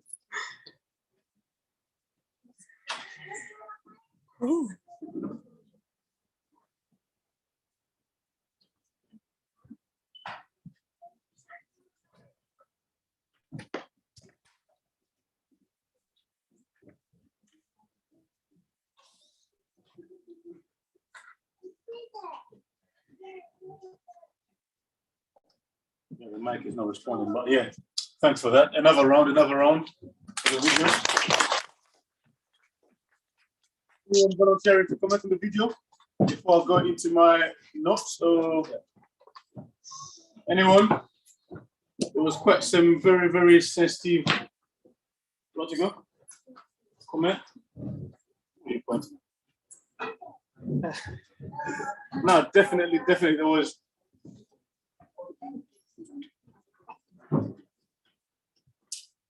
Now there was definitely some good pointers, some things that maybe are very taboo in our community. I actually made some notes, but I would like to know from, because one of the brothers made this comment or pointed this out. The lady that we saw, Lydia, she said she was a single mom by choice. By choice, that's a key word, single mom by choice. Can anyone here, how do you guys feel about that? Can anyone actually make a comment towards that? Or great decision. There is a lady in the back. I'll go with her first. The mic is not. Oh yeah, mic is on now. Yeah. I think my choice is in the sense that you shouldn't be in a tumultuous relationship or unhappy, or if you feel like your mental state is at ease. So I just feel like sometimes as women, we stay in relationships just to either cater to our children, make sure that everything's fine and everything like that. But for yourself, you're like literally breaking down and you're like wearing away. And sometimes you lose your identity. So it's like, for her, she said by choice because she felt like she tried and she wasn't able to do it anymore. So by choice, she felt that she was going to be much more better to be able to raise her children by herself and to the best of her ability. She had a great paying job, which was able to sustain her children. So yeah, if she's able to have still communication with the father of her children, sometimes it's better to have your mental state at peace than just kind of like let your life continue going without like you're becoming in a depression and stuff like that. So yeah. Thank you very much. So basically, don't be a prisoner in a relationship. So it's okay to be a single mother by choice, rather than. So we'll get another contribution from a gentleman. I believe for me, I'm gonna refute the statement by Madam Lydia already, because being into the relationship by choice or leave the relationship by choice, for me, I refute that because according to her story, she grew up in a family whereby the father was abusive to their mother. If you remember that very well, she stated that. And the mother moved away. She's living in America. And she doesn't have a relationship with the mother, with the father. So I believe it was not by choice. It was through the experience. What she's been seeing from her early life, the upbringing. So I believe that was the experience many have made this choice that I will not be in a relationship with this man because of what I've seen my mother has done. But I really applaud her to share her story because we need to learn through sharing those stories, and then through these public spheres, we can really find solutions. Thank you. Thank you very much. So basically, it's not necessarily by choice, whereas yes, she made a choice, but these are traumas. And I guess that also speaks to us being very careful with what we expose our kids to, because these traumas leave on. So yeah, we'll get another contribution from a lady before we move to another gentleman. Yeah, so I want to say in response to that comment, she did say that she forgives her father for his past doings, and she did say that he feels regret to those. So I hear what you're saying, that it wasn't a choice, but it was a choice. She saw the because we don't know much about the father of the children, but she spoke. She didn't speak bad about him or anything. And even though that's what happened in her past, I feel like she's also open-minded in the fact that she knows how her father could have behaved. She saw that it was because of what he had seen in his past or what he knew at the time that he couldn't know better. So I wouldn't say that, oh, she's seen that trauma and okay, cool, X all men, because I don't believe that that was the case. She saw the two possibilities of her still being in a relationship with the father and how she could be alone. And she weighed out those two options and saw, you know what, me being alone with my kids doesn't mean that the father's not part of their lives, but for me and my children mentally, we would be better off without being in a relationship. Yeah, thanks. Thank you very much, Tasha. So I guess, yeah, just to draw down, it's still a choice to leave a traumatic situation or relationship or whatever it might be, or maybe something better. Michelle. According to what Lydia said about the dad and the husband, to me it looks like, obviously I'm not judging, and what I'm saying is it correlates. Like if the dad was abusive and the man wasn't good to her, that doesn't, mentally. So I think maybe she links what happened to the dad choose a man, all that plays a key, but that it doesn't make it a choice. It makes it circumstances. Like things happen, but the only way to change, maybe there was this other thing, that's why sometimes they say, you can get another man, a better man to look after your kids. You can't say because it was by choice, you're not gonna have another life with another man. Someone who can look up, because your kids have to look up to a man to say, if dad can be there. You have to, I think we have to lead by example sometimes. That's what I think. So basically, a paternal figure in your kid's family is very important. But yeah, let's move on to the next contributor. Because they're not together doesn't mean that it's I not will in say their lives. everybody. That was very interesting to say that she chose to be a single mom by choice. And I agree with all whatever others have said. But from my understanding, the lady might have come in around the 1990s, I guess. There might have been an economic for being a single mom. Being a single mom in those times paid more than being being with the husband. So that is something that you can't put aside. Thank you. Thank you very much. I guess you can hear. And these stories are so true. We've had situations where people choose to be single parents or whatever just because of circumstances, be it financial or other things.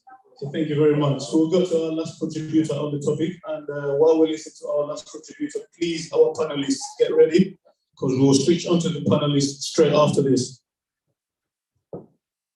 Thank you. First of all, I would like to appreciate her courage to come out with the story, obviously. Like I echo somebody else said, sharing is good because we learn. But let's not forget, she was an artist. She used to travel different, she was talking about artists. Who is that man there going to stand up, you go this way, you go this way, you go that way. So that could have been a choice she made because of her job.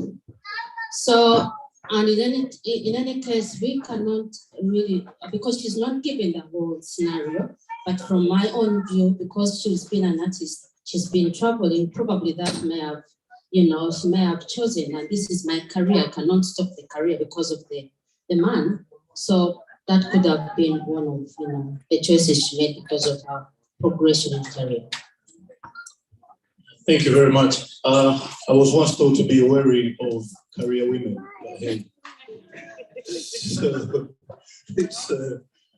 So I guess it is interesting when you listen to such things, is people choose to do certain things, but also it is a trade-off when we're looking at how people react to certain situations. So she traded off being in a relationship, but she might also have traded off her kids having a maternal figure or something, which is okay, but it can only be okay if we see how the kids turn out. Because trust me, I know more than 5 stories where kids have turned out and say, I'm doing A, B, C, D because I did not have a father figure. And so that is a trade-off, and that is life. But we also have to applaud the single mothers that have actually raised the kids, because a lot of kids have been raised by single mothers and they're very outstanding and they're doing great things. So we need to applaud them. I guess, yeah, a round of applause for the single mothers, for the mothers. A lot of mothers playing both daddy and mom, and there is also a lot of fathers that are actually doing the same thing. So we need to acknowledge that. And from the video as well, what I picked up is yeah, that's me, sorry. I guess I have to take everything then. But yeah, what we have to also think about, a lot of kids, and I've had this in our generation, when you're telling your parents that they did not do enough for you, yeah, invite them to sit down with them and understand the struggles they had, or understand where they came from. Because like she said in the video, my dad could not give me what she did not have. So a lot of these traumas still come on when you look up and say, oh, your father didn't do this, your mother didn't do this. A lot of times it's because she did not have that. How can you give what you do not have? And most times it's us, the generation, and a lot of times when we look at these situations with culture and family breaking and cultures, we always put them onto the parents, but forget that we have a role to play as the kids. and at this generation, 20, 30, and going on, you have so much to play to bring everything together. You have so much to play to make sure that both the younger generation and the older generation are in sync. And it starts with understanding your culture. It starts with understanding where you come from. Thank you very much. So our panelists, please, if you can start making your way. We're going to move on to our panelists. And I guess I'm not in the capacity to be running the panel. I think it's best for the president to come and run the panel. Mr. Chazé making his way, thank you very much. I'll leave the president to introduce the panelists. So you can take up all the seats here. They haven't been warmed up for you, but I've definitely been waiting for you. And as the panel gets together, if anyone has anything to add, culture-wise, please.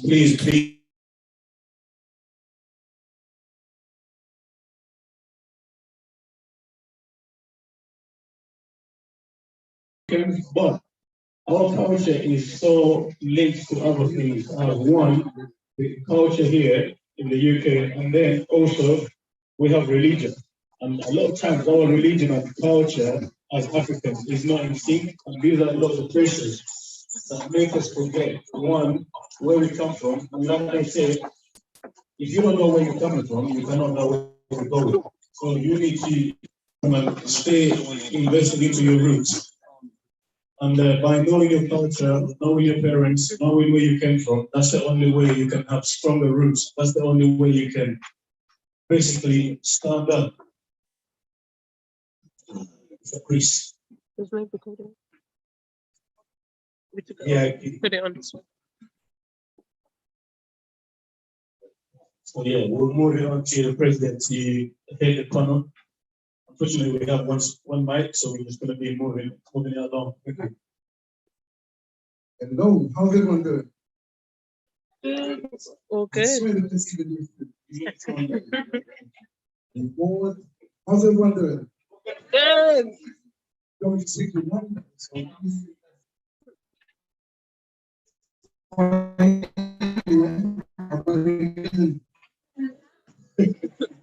All right, thank you very much for coming out today. So I'm not going to waste no more time because we're running late already, but hopefully we'll be able to hear us. Hopefully the mic is going to pass justice, but we have one and we're going to be sharing it. But I'm going to start by introducing, actually, I'm not going to introduce, I'm going to let them actually introduce themselves because I might not do them justice. These are very powerful people within our community. They're doing a lot in terms of empowering and developing our community, and it's about time people here started learning from people that are doing good. There are people willing to dedicate their time. Time is very important, you know. Yes, it's a black people time, but time is very, very important. So if these people are giving up their time to help our young generation, I think it's about time we get to hear them more often, and hopefully we'll be able to learn a thing or two from them. So I'm going to start from here, and they're going to introduce themselves, and then I'll be asking them some questions to try and get them talking, because if I tell them to speak, they're so passionate about what they do, they will not stop. You know, so I'll start from here. For the audience side, we cover this. I don't have to put it on scratch. I'm a startup which I work in the office, which was funded by how to do this system. And from that system, I'm able to set up software $100 a pop to $1 billion companies, and I'll show people who come to the office how to do that for free. So it's also us on that. Yeah. nga bwatandise mu Luganda ndowooza nange kanjogereko mu Luganda ate tuli ku culture differences ate amanya gange bampita Aisha Nabunya Masindi ntera okukozesa ku forum tulina the Twitter parent forum eri 75 radio era abasinga wano abamu ndowooza mugenda mukitegeera kati mwami Beka Kwali, mwami Chaze. Ndi social work by profession.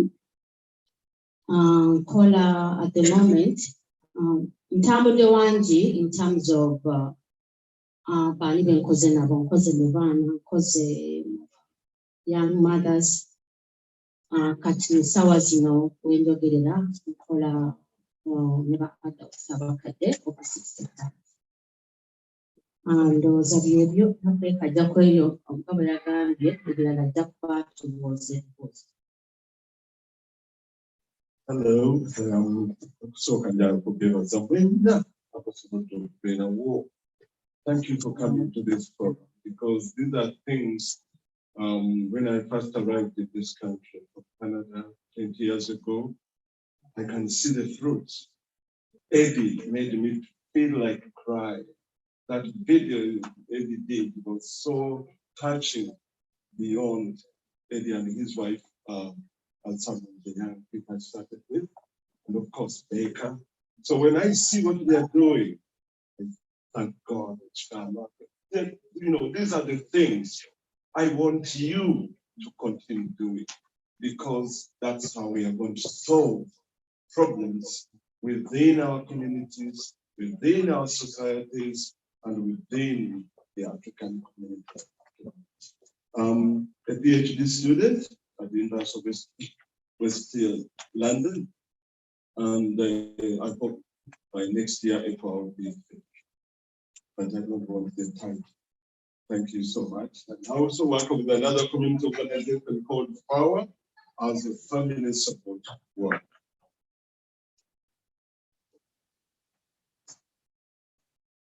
Good evening, everyone.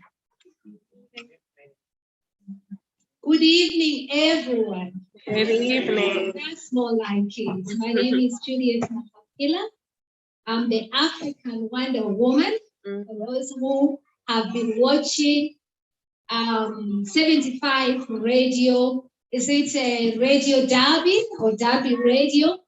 Derby Radio, yes, you have been seeing me, so here I'm with you in the Uganda Muslim community. Well done. Thank you so much, Baker, for inviting me here to be part of your panelists, and I'm glad to be joining all the panelists here today. I'm absolutely grateful for your love, for the community that you create.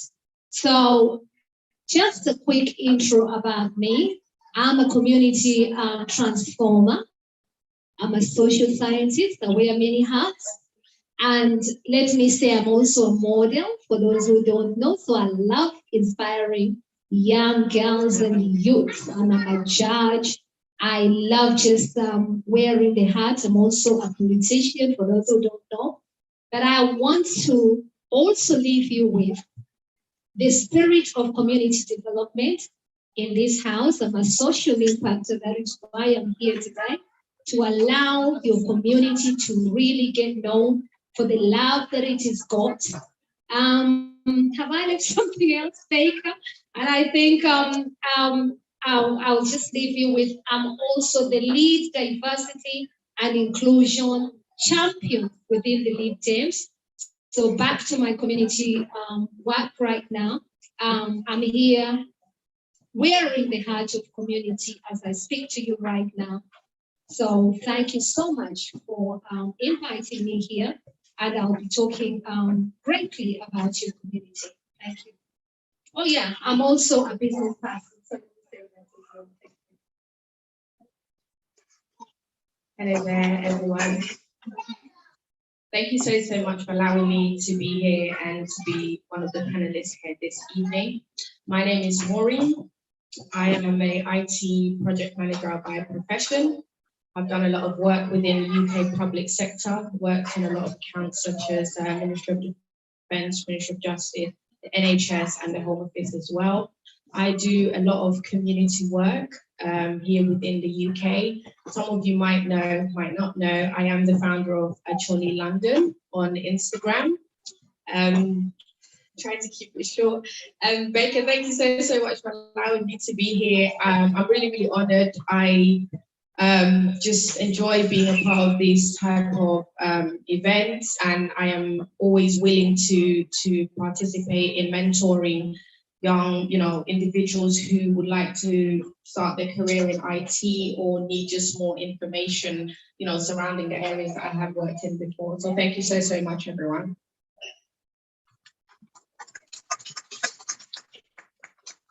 We have one more. Hi everyone, my name is Ibrahim Stefan Most, and I'm taking secretary. I'll keep it very short and sweet. Professional footballer, football coach, and manager. I'm also a human, so I'm very honored to be part of this great. I try to do that best as I can to the community. So I'm looking at the community as best as I can. So it's good. Thank you.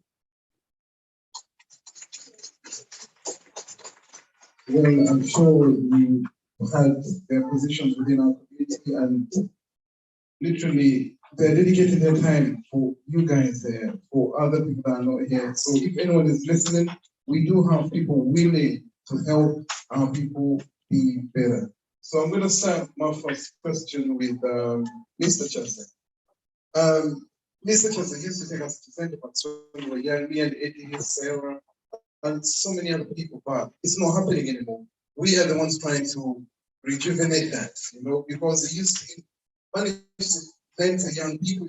We managed to literally stick together and get to know a bit about our lives back, because we were networking with people from our community, people from our background. So we managed to sustain our identity, and that's something that helped us. Why do you think the community is not, like, for example, here, right now, if we were talking about Kumbuye, if we were talking about politics back home, if we were talking about something to do with back home, this room literally would be packed and there would be people outside waiting to turn up here. But then we have kids dying from a very young age. You find a 15-year-old a criminal record. You find so many young people suffering. By the way, to lose a young person, they don't have to die.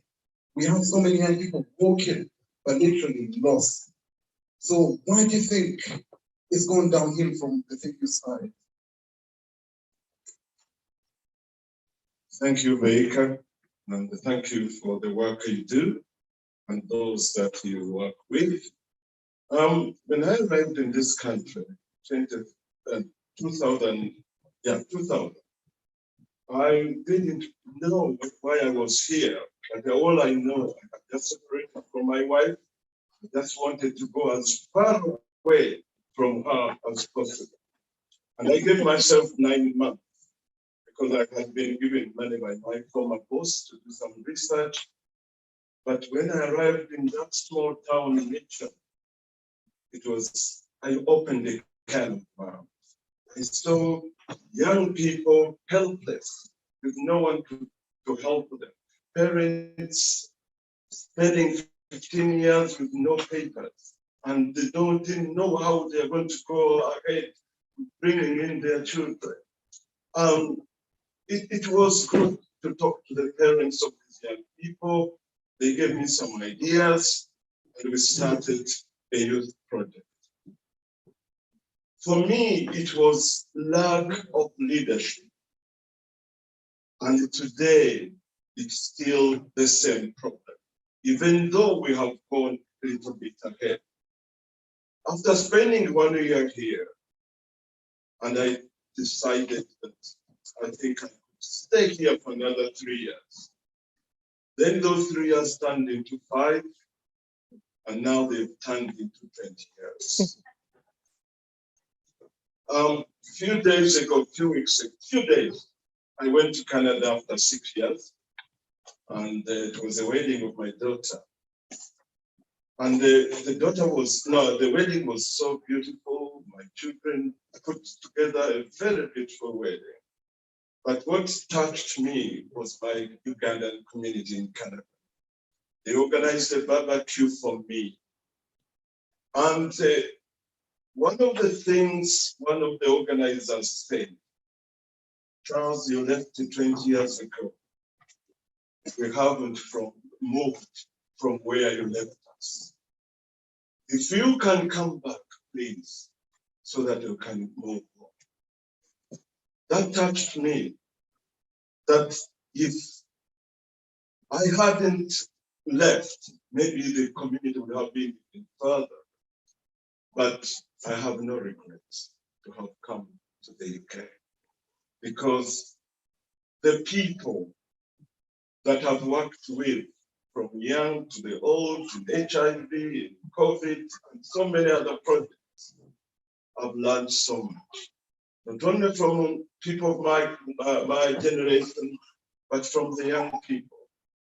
And it is that conviction that I have that I want to share with you, that if we don't, you the younger generation, don't take this mantle from us, the older generation, we are stuck now. We are tired.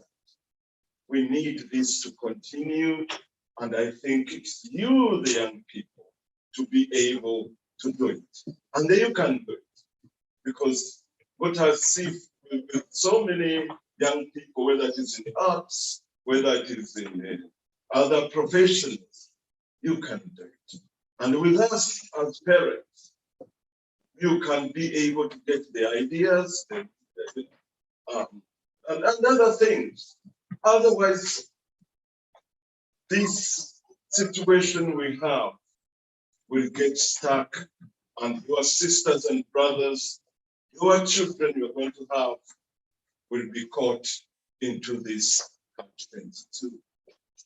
For me, as I'm an artist as well, I'm a playwright and an actor. 20 years ago, I wrote a play called The Song of Chibi. It was a double culture identity play, where this young princess, Chibi, was brought by her mother to the UK. And the mother refused to tell her her status until when she became 16, and they organized naming her a new name because she was becoming a woman. That occasion was, brought relatives from America, Canada, and Uganda.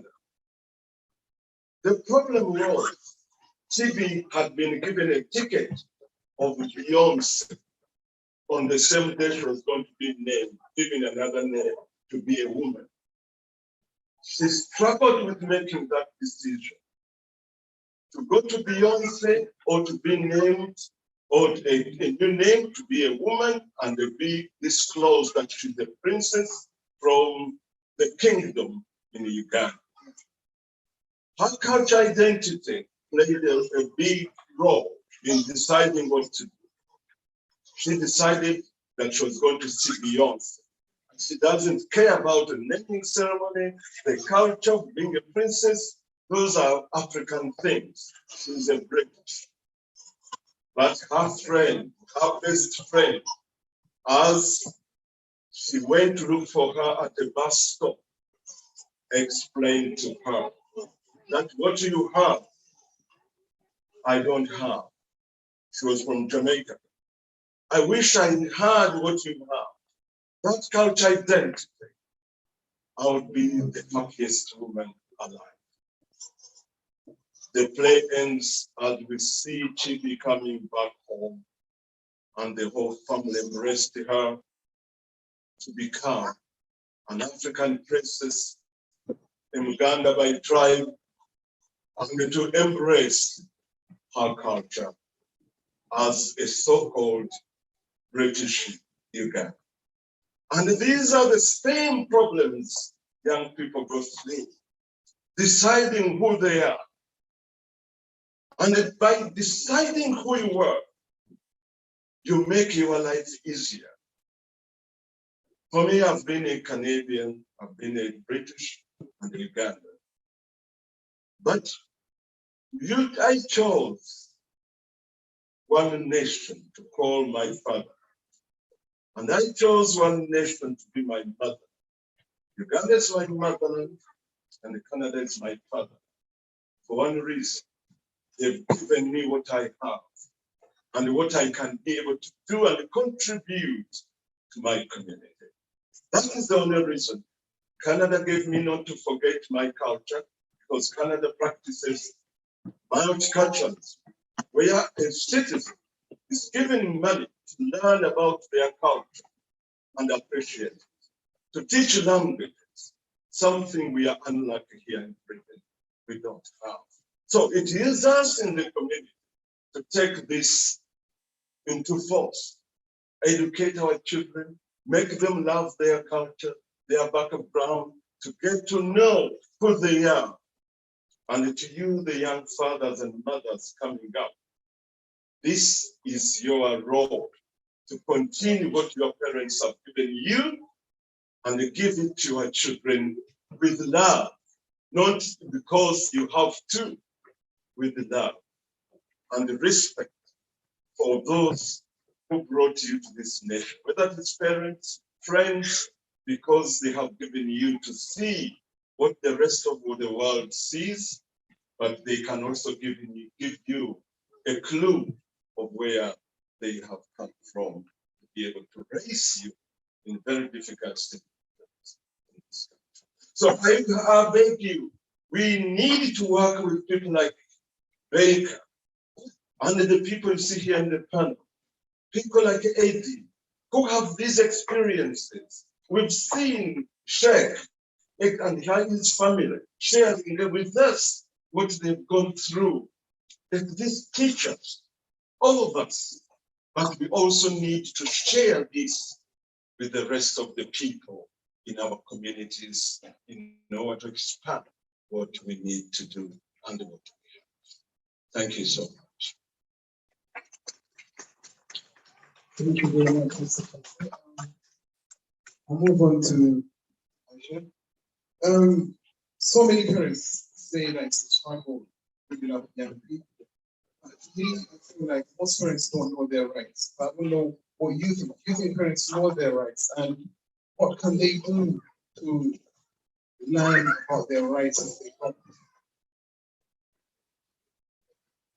Thank you very much, Becca, for first of all organizing this. It can be a challenge, and I echo you in terms of if other things are put outside there. If it was Lomwe, if it was politics, people tend to attend to those things.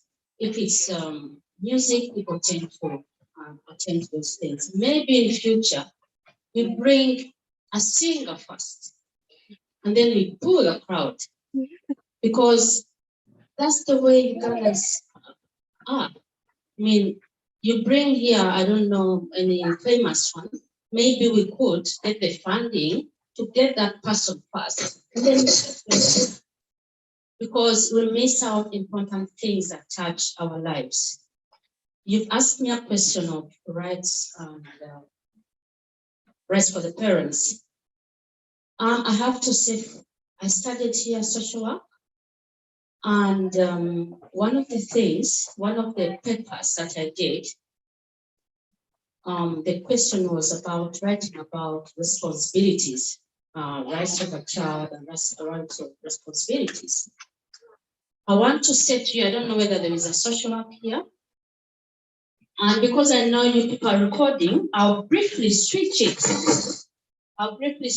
In my language. Olupapula olwo lwali nalu challenge ne bagamba rights kintu kubanga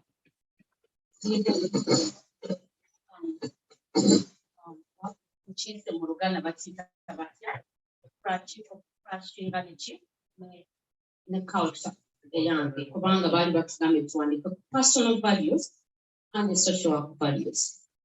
Olupapula nalugwa era kikyonateekawo lwaki mukoze ki naye ku lwange that was not right.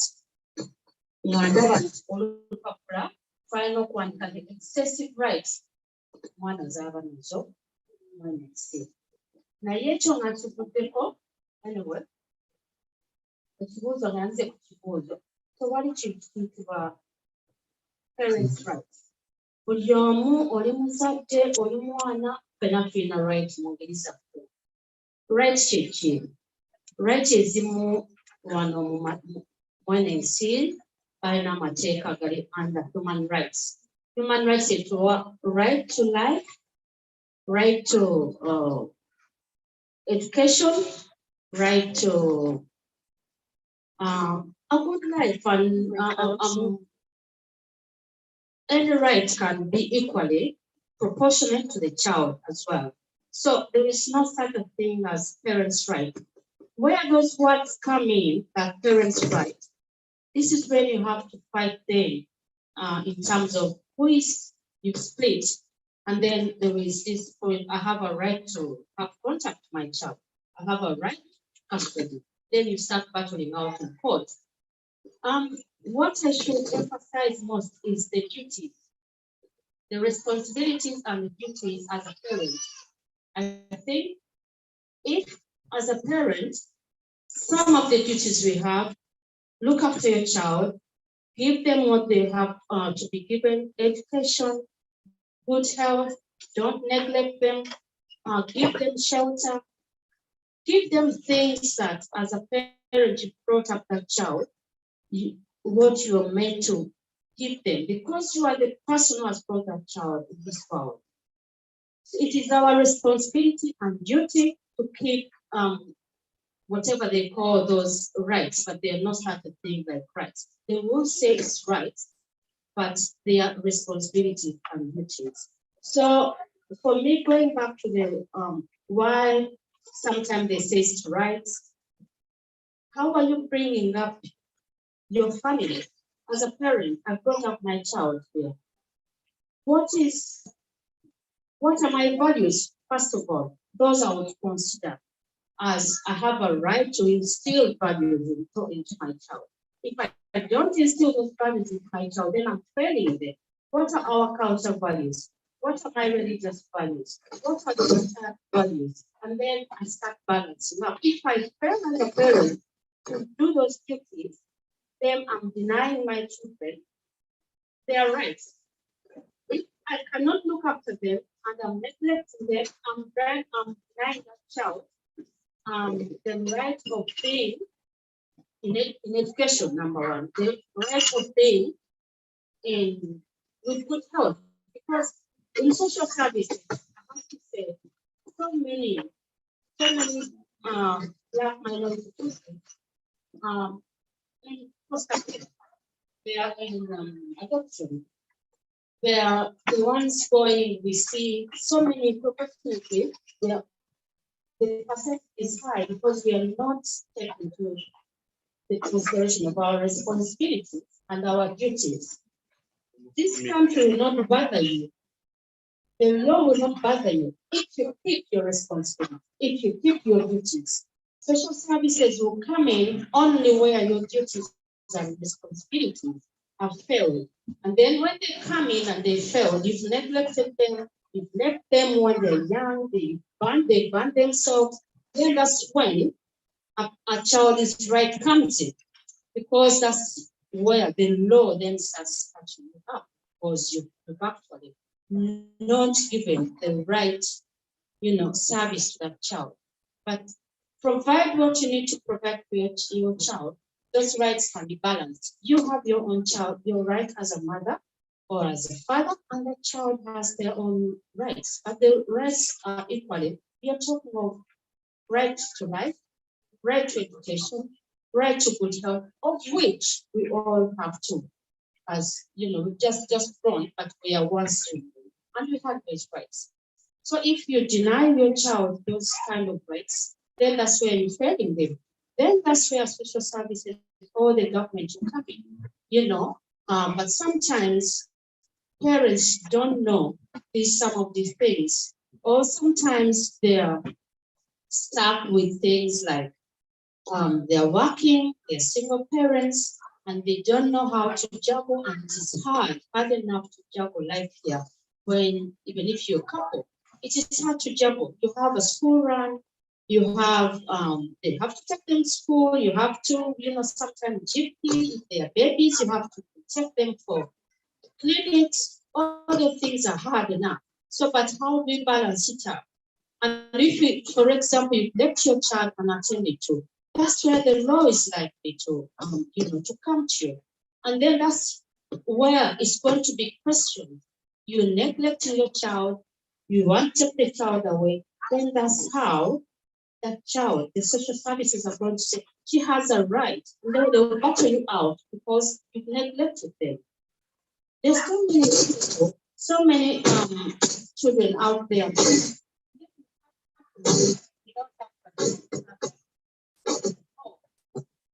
But we are struggling with now. It's the time to give back to children. It's the time to balance up the time. Educate our children, but also in our own ways. I think we failed because the parenting skills, we fear this country. We always constantly thinking, oh, if I discipline my child this way, they will think that I'm neglecting or I'm being really hard on them. You have the right to discipline your child, but to a degree. I'm not saying you have the right to discipline your child. They've done something, slap them every day, beat them every day. You can actually discipline your child without doing other things. You can discipline them by denying them what they really need, you don't have to beat them, because often we get referrals. Children have been beaten, physical abuse. How are you going to fight court because kind of evidence? You can slap, but how are you slapping? How are you slapping that child? You know, the government does not say that.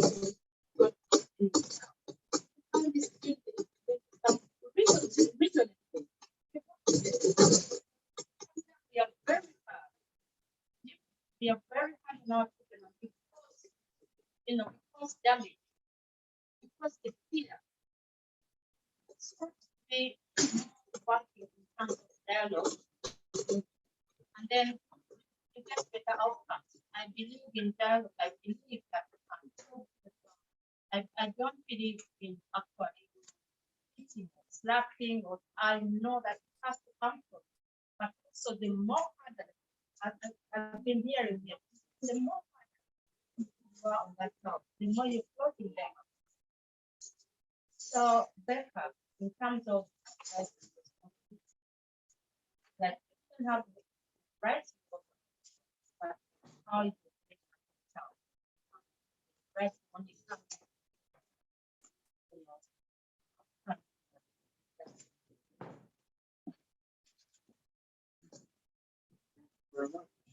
Thank you very much. We're moving to Juliet. Juliet is Kenyan and African Wonder Woman. That's what she pronounced it before. You know, so many times we say that things and the system is not in our favor, should I say. But we find that we are not part of the system, and we try not to involve ourselves in the system. But obviously, you're part of the legal dance and you're involved in politics. So, how can we get young people or even older people interested in being part of the decision making? And why is it that we don't have many of our people in the on the decision making table? And also, how can we promote cultural diversity?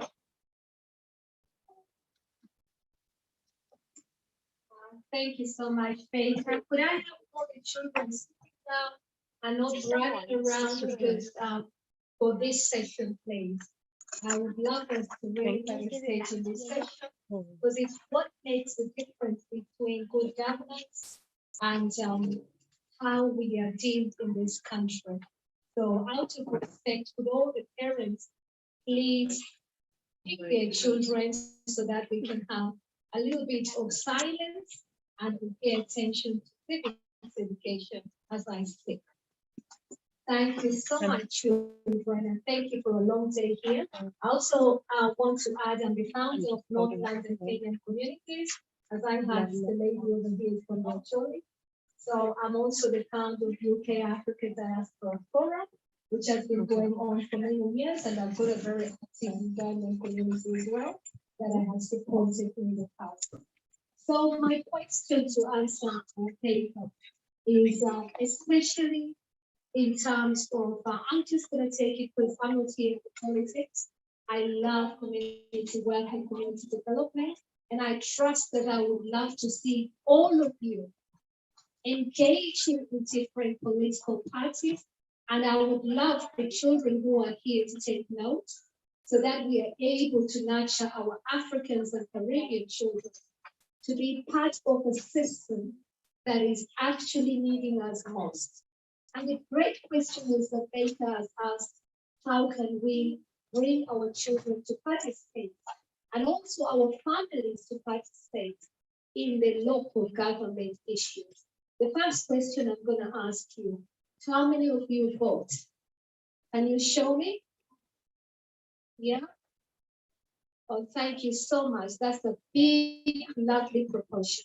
And I'm absolutely happy to see that within the Ugandan community.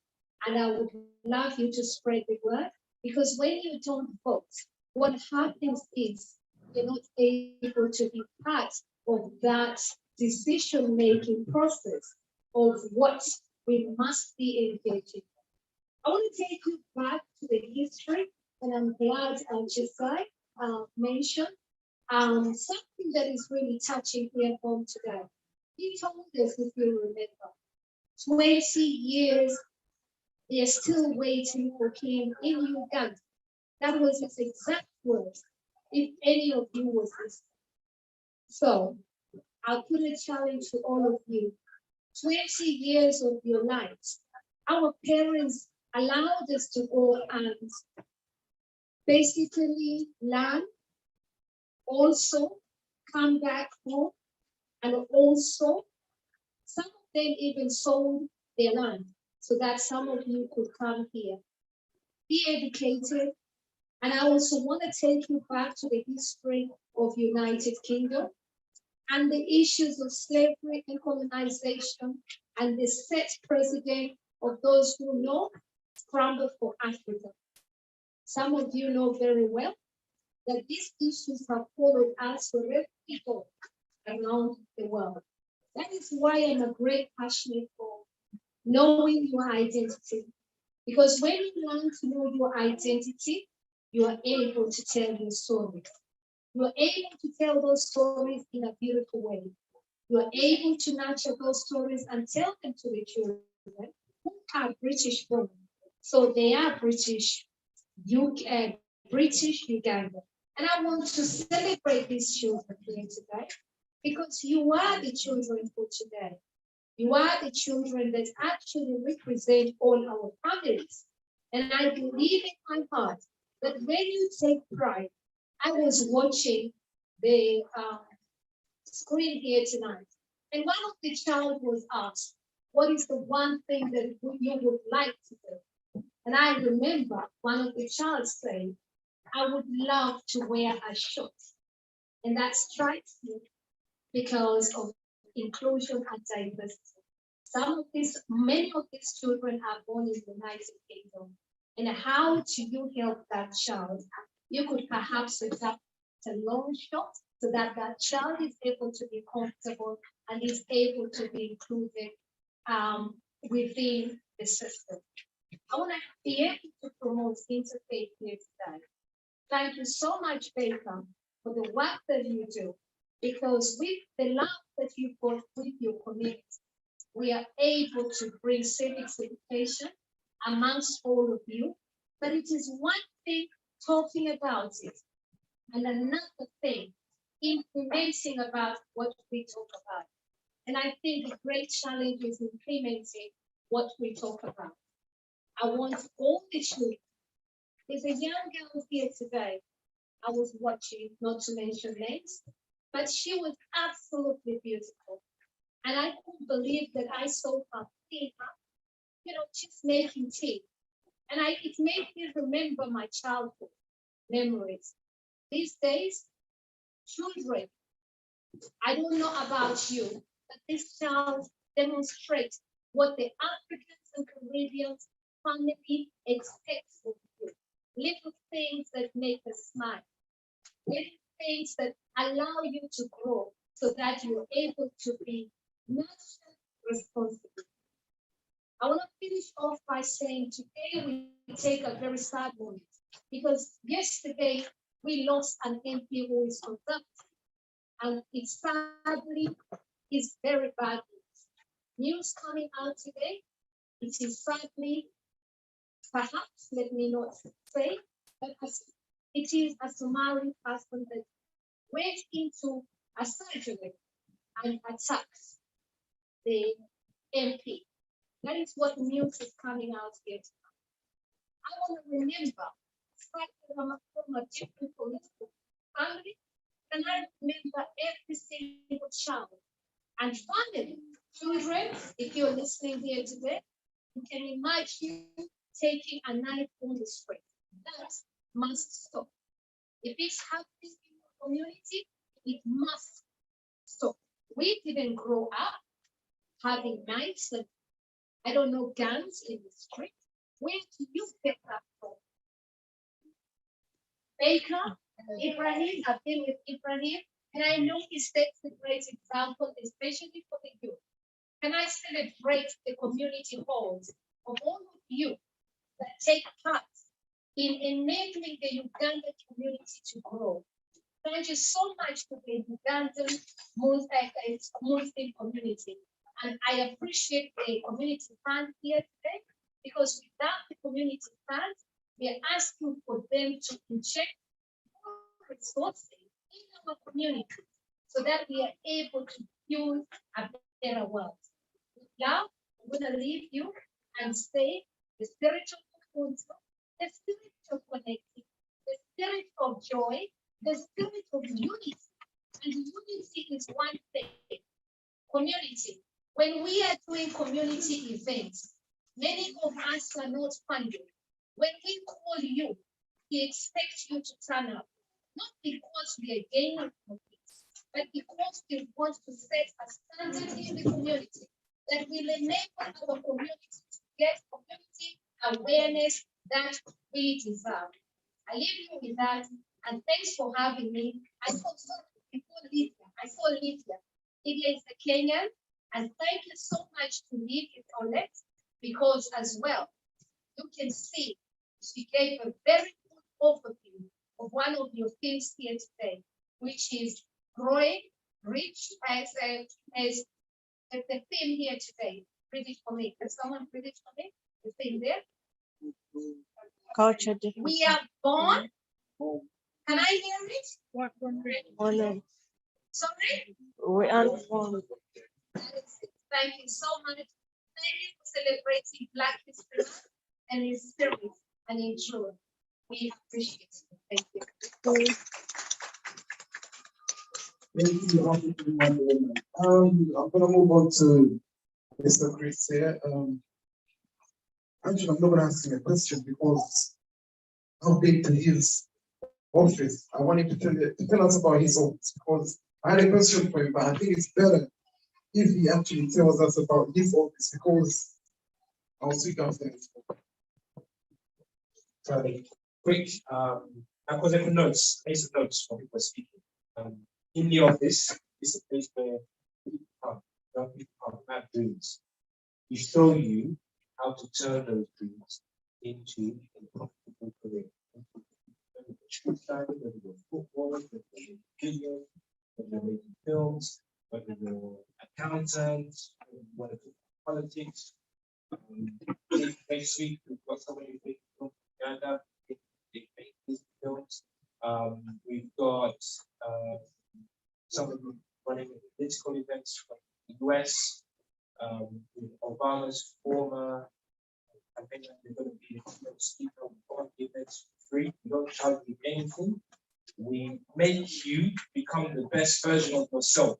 Everything from the way you eat, the people you hang out with, the relationships you have. All young people are losing their lives because they spend all their time on Instagram.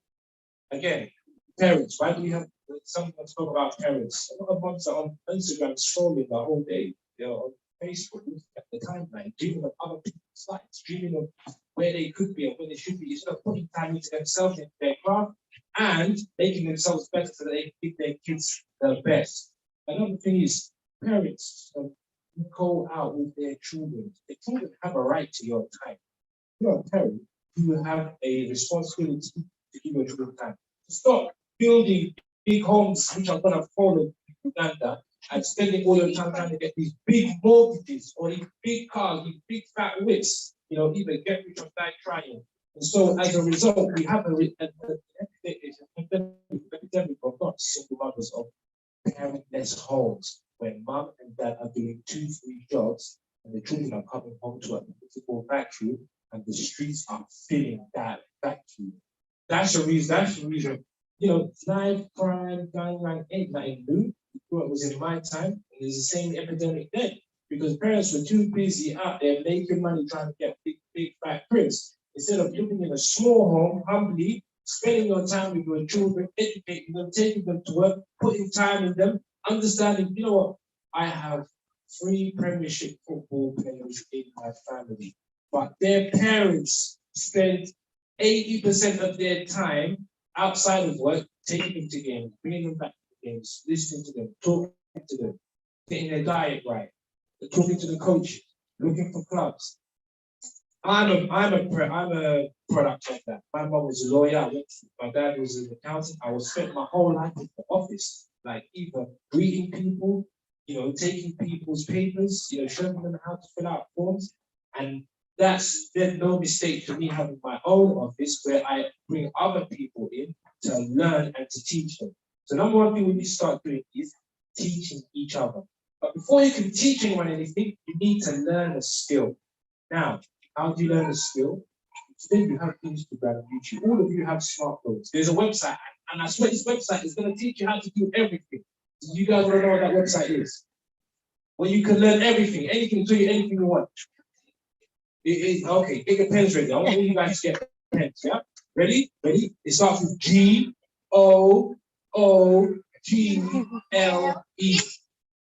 It's Google. You can ask me for anything you want and it'll tell you everything. So please, before you ask anybody, ask about Google. Another thing is, somebody said, do you vote politics, etc. Now, unfortunately, I don't vote, right? Because nobody represents me from the people who are there to select.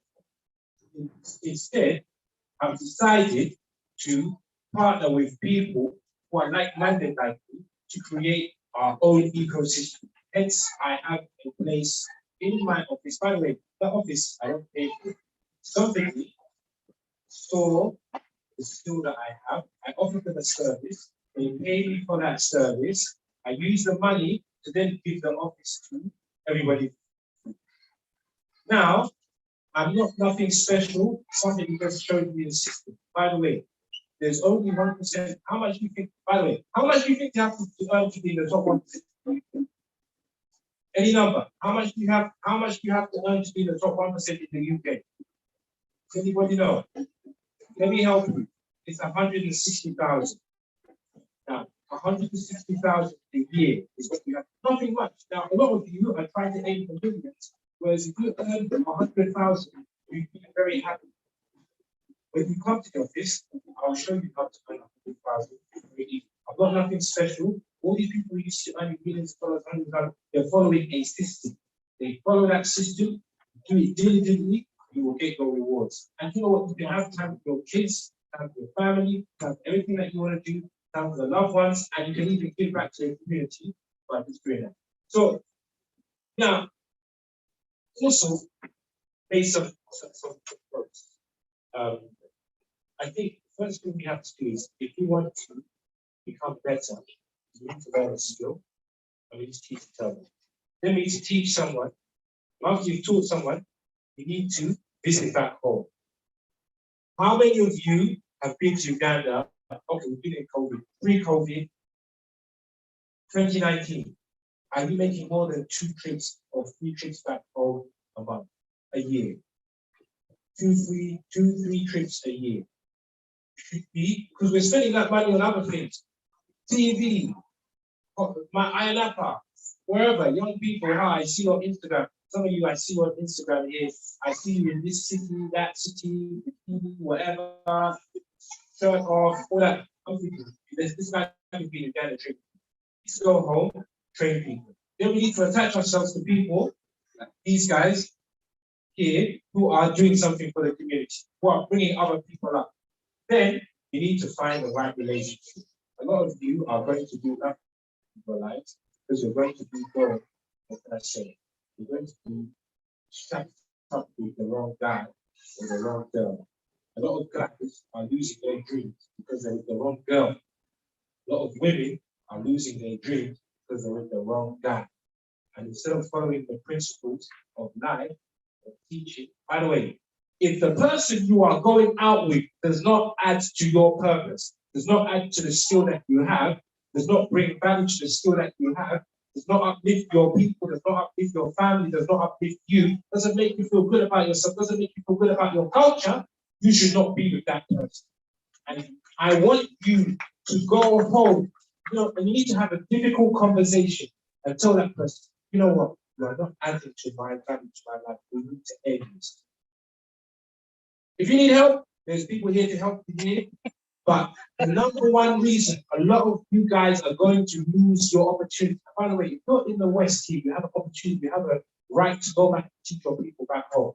A lot of you are going to do nothing with your life here because you're with the wrong person. So guys, number one thing, your relationship, the person you're with matters. It's a very, very, very, very, very big point.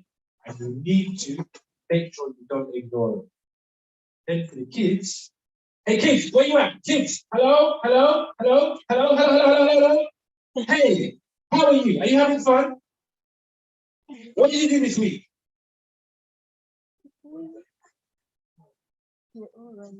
I like your pink shoes. They are very nice. Yes? Now, what do you want to do when you're older?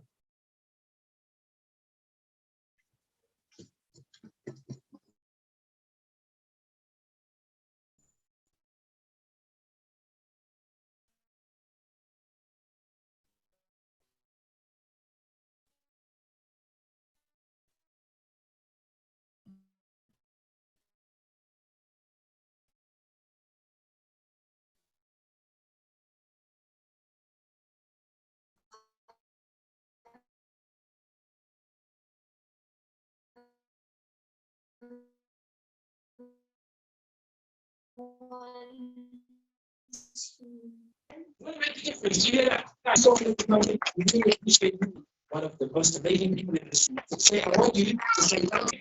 What's your name again?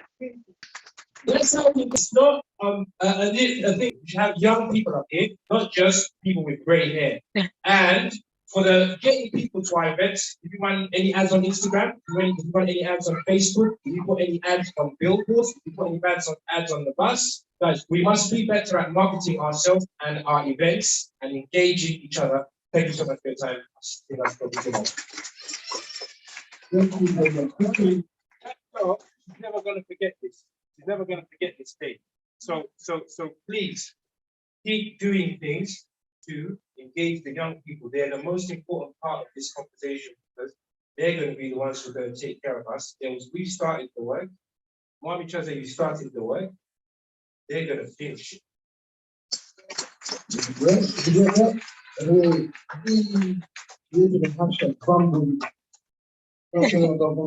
What it means. Family means get out of bed and go get your drink. A lot of you don't follow me on Instagram. If you follow me on Instagram, you'll see me shout family, get out of bed, go drink. So all across the world, wherever I can find you, gather. Thank you very much. I'm gonna move on to Maureen. I'm gonna speak to Maureen. I'm gonna ask Maureen actually. A lot of young females feel like our culture is oppressive. They feel like our culture is not good for them. They feel like they're oppressed. What advice do you tell them? And also, how can we encourage more young people involved in our culture so that they can be proud of themselves?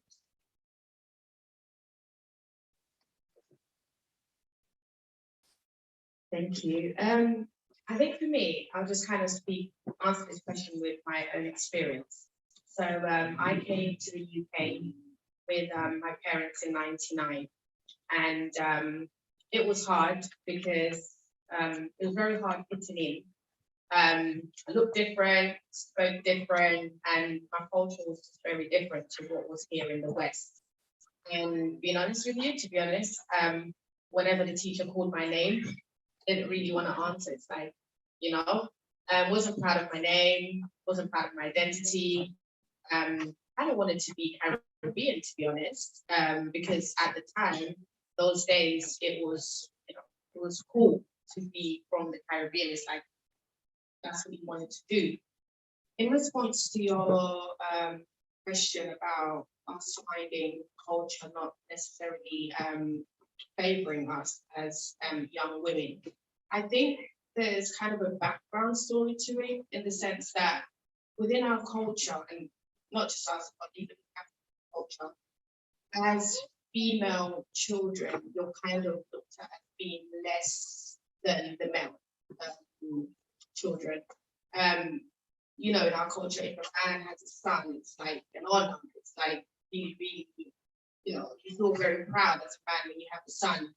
And when you have a daughter, yeah, you love them, but it's like everything you're preparing for your son. Your son's going to take over your name, your son's going to take over the home, and everything. You kind of just forget about your daughter. And also, I think I was having this conversation with my sisters the other day.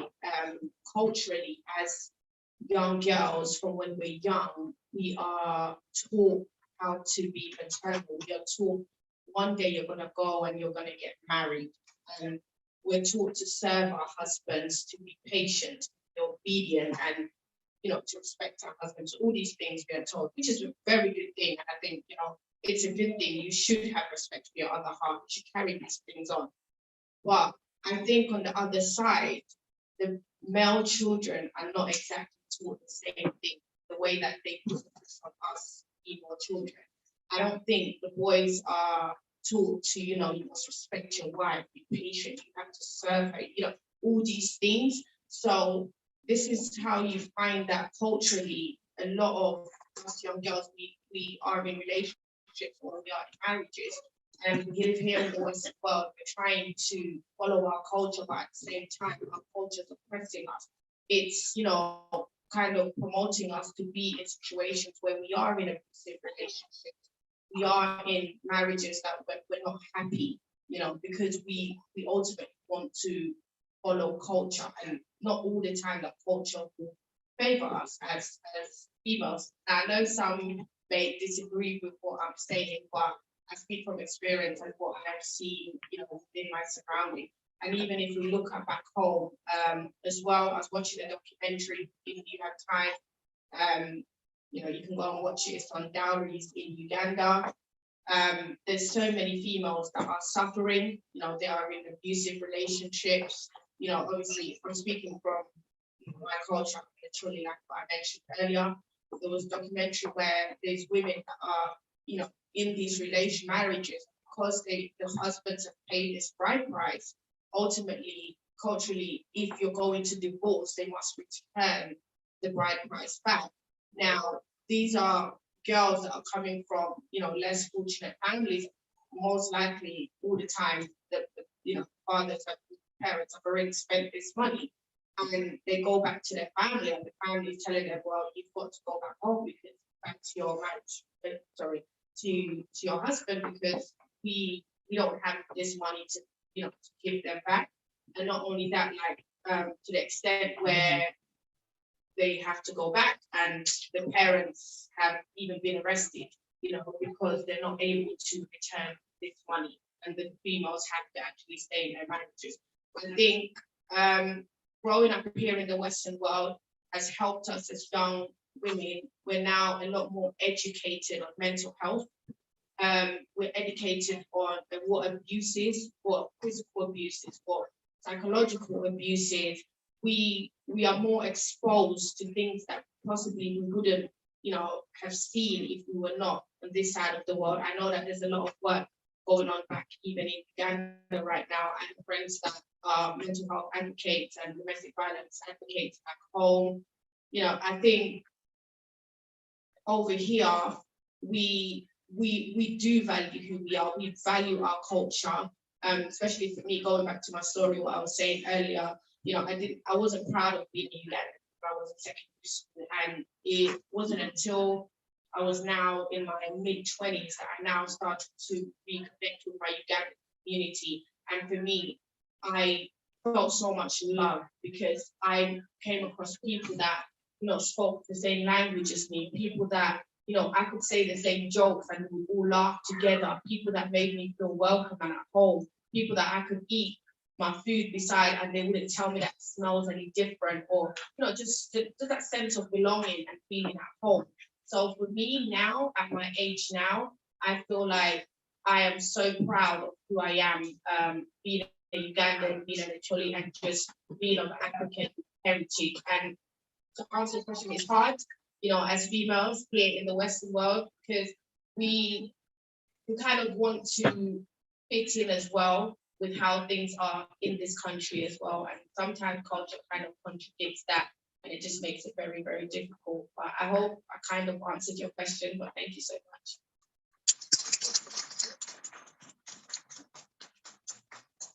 Thank you very much. Moving on to Ibrahim. In our African or Black community, we feel like everything is about education. You have to study, get a degree, get a degree, get a degree. But then through that, we have so many young people that have so much potential, that are good at football, that are good at basketball, that are good at tennis, that are good at so many, that like, there are so many young people that want to be mechanics, and you don't need to actually go to university to be a mechanic, whereby you do an entrepreneurship, and then you can get that skill and go start doing what you need to do. You know, so we've seen so many young people also go to university, and then they drop their skills. You know, so you obviously a footballer, and what advice would you give to the families, parents, to actually look into this? Because you can study, get a degree, but at the same time as also be a footballer, you know, because you never know which one is going to literally make you money. What we're looking for normally is success, and you can use your skills to gain success. So we waste so much. I'm not going to say waste, but a lot of kids do things they're not interested in when they have skills that they're actually interested in, that no one would need to work them out to do their skills. What message we send out there to the young people that have skills that are being told, don't do that, don't do that. Then they can actually use that skill to achieve something or do something for themselves.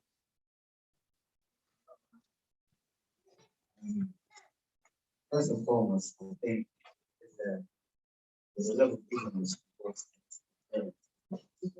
Kids are being innocent because they don't know so much, they've been exposed to so much. But the parents, the ignorance comes from the culture, upbringing. As Africans, East Africans, we don't have a rich line of successful athletes or music. There's a lot of successful positions, but I don't know what parents think about that. But in terms of, I'm going to speak on the Africa, because we don't have as many successful athletes, the parents can't look into that field and push their kids because there's very few that have been successful. So the message that sends out is we're not going to succeed in that department, which is wrong. But fortunately, you know, as especially the football world is now expanding, and we've seen a number of East African footballers, athletes, runners, doing so at the biggest stages.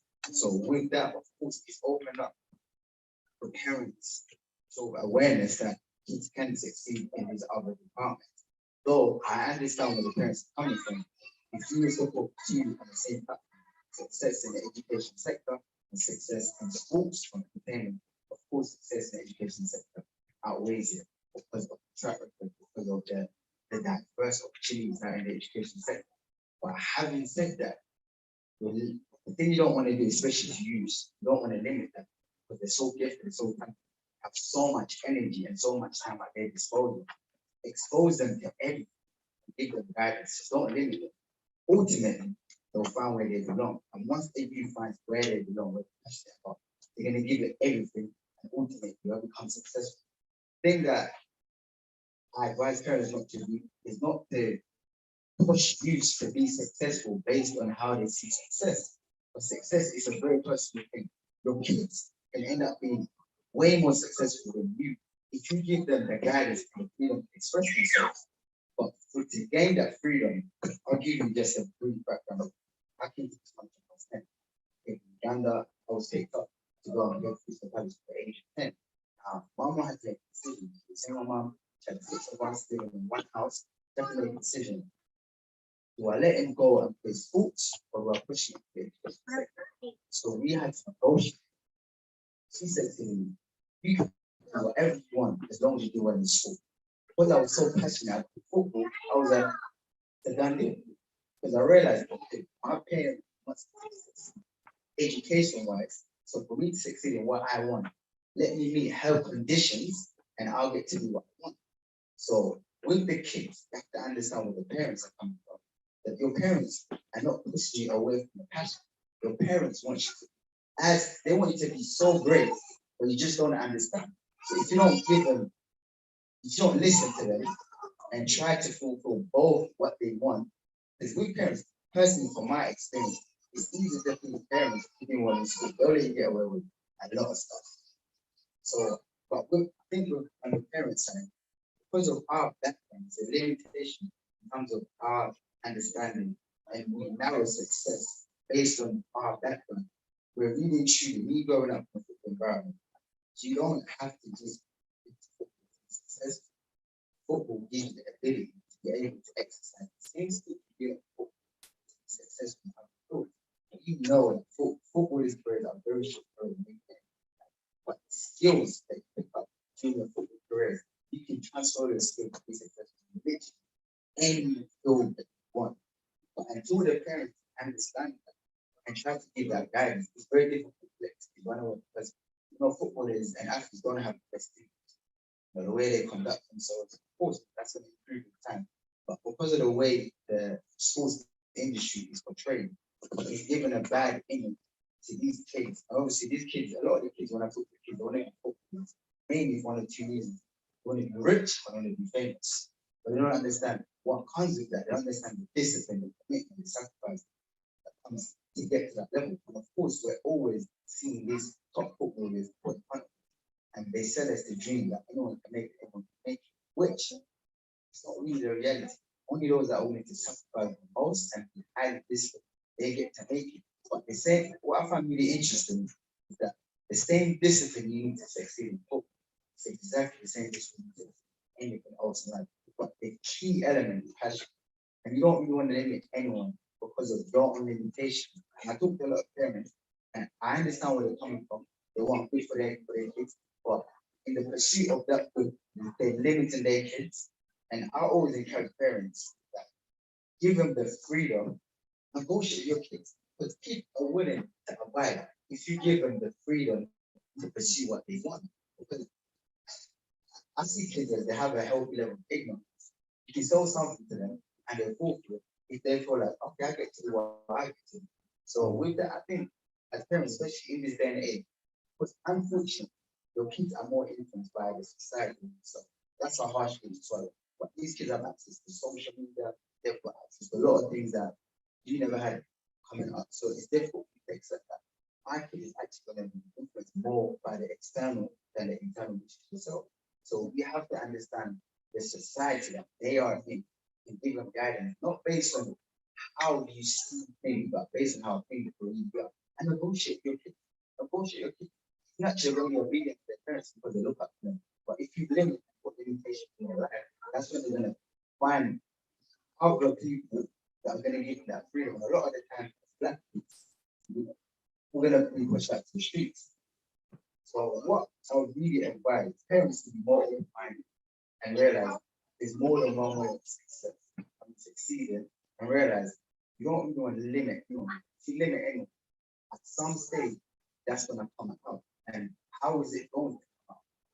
So with everything, like David said, you can succeed in football or any other department that you want alongside the education. I don't see education as you study and you get a job and that's it. I see education as a lifelong thing. It never stops. And there's never a stage where you feel like, I'm too old to study, or I'm too old to enter this. I know professional football, Premier League, but no one knows this thing. But I understand the reason why they don't know this, these things that people don't know about this, and these football don't talk about it. That's what I blame on that front, because even the Football Association, they've got a lot of great initiatives for footballers that don't end up being successful making it to top footballers, or they have injury careers, and there's a way up, there's still opportunity because they understand these boys have been in a system that has drilled them to have skills that they can transfer to other units, other areas, and still be successful. So literally, there's no limit. So I just advise the parents, don't limit your kids, seek to understand and seek to give them guidance, not based on what you think is right, based on what's actually right. That means going out and seeking the right information from the right people who can give the correct guidance. Thank you. Wow, thank you very much. How they do? Great. Yeah, I think our community is so blessed. Our community is so blessed. We just don't see it. You know, we have so many. Look at these guys here. These are all busy people. They all have somewhere they could be right now. You know, they all have somewhere they could be right now. But because we ask them, because they love community, they love helping, empowering young people. Literally, that's why they're here. So please, we need to use these people. You know, because we need to create a cycle in our community where they get to pass on the mantle to us, then we also pass it on to our children. It will be a sad thing. It will be so sad where you find that your children are facing the same challenges like you did as parents. You know, it is so sad to see that your child is going to face the same racism that you faced as a parent. You know, it's going to be so sad to find that financially your child is suffering just like you did as a parent. When we have people like this, you know, we have so many people that are willing to give your kids skills. You know, young people, we have people that are willing to help you. If you want to be an accountant, there are accountants that are willing to mentor you. If you want to be a footballer, there are footballers that will train you to be a footballer. If you want to be an athlete, whatever you want to do, if you want to be a business person, we have people that are successful in business in our community. So they're willing to offer time. We know these people, you know, we know these people. So why do you want to go university or go into a skill without any information about what you're going yourself into? You know, so please, let's use these people. I'm going to provide the next 5 minutes for the audience. You know, if anyone wants to say something, just raise your hand, and then, yeah, we can wrap it up that way. Because like I say, no passive observers here, so we're good if you use them here. I see a hand up there. Yeah.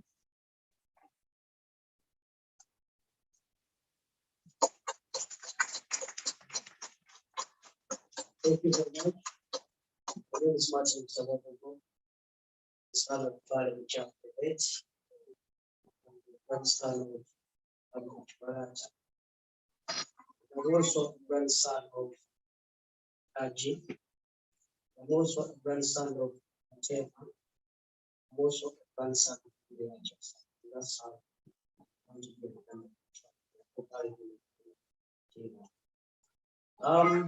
I'm happy to be here. I've been seeing some of the faces from that way soon. People like Libra, the neighbor, and the Juliet. I thank you so much, Becca, for bringing all of us together. Because at first I thought you were bringing all of the dances together, but I think the whole African came. Yeah. So something I'm going to talk about is the culture. I'm going to for the fourth steps of Mr. Chapter was talking about the culture. Culture makes us who we are. Just like you had me talking about all my ancestors, I only knew 3 of them. How did I know the 3 of them? I asked my dad when he was still alive, and he told me my grand ancestors, just the 3 of them. But the 2 ones, I knew them after his death, because when he was writing his will, he included, because as in Ghana by tribe, at least you have to name 5 of them. So for me, I knew 3, and my dad added 2 of them, and that's how I came to know 5 of them. So basically, I will use Ibra as an example. But she has been telling me that Ibra came here when he was 10 years. But he speaks 20. Ghana. How did you do that? Because basically, we see so many children here don't speak our mother tongue. I've got my family back home. That's where my kids are. I was only 20. And unfortunately, I've missed the prayers today with them because of salvation. But I tell them to ask me so many questions about my background so that they get to know about my history. Things we miss telling kids, maybe are the very things that are going to make them the people we want them to be in the future. Just because, like, before you know a white man, you know yourself as a black. Because right now I see, like, we know so much about the English culture and the Western culture. We know about ourselves. It's like me knowing more about people. Not about myself, it's a shame. So let's allow our kids to ask some questions about us, about our culture, about our countries, so that they get to know who they are. From there, they'll get to know about other people and know about other things.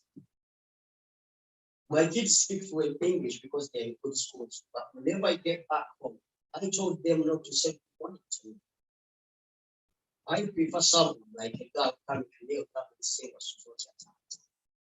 which makes sense to me. Was this good morning? I don't know where it came from. I just learned it. I think English is just a business language to me. I speak more than 5 languages.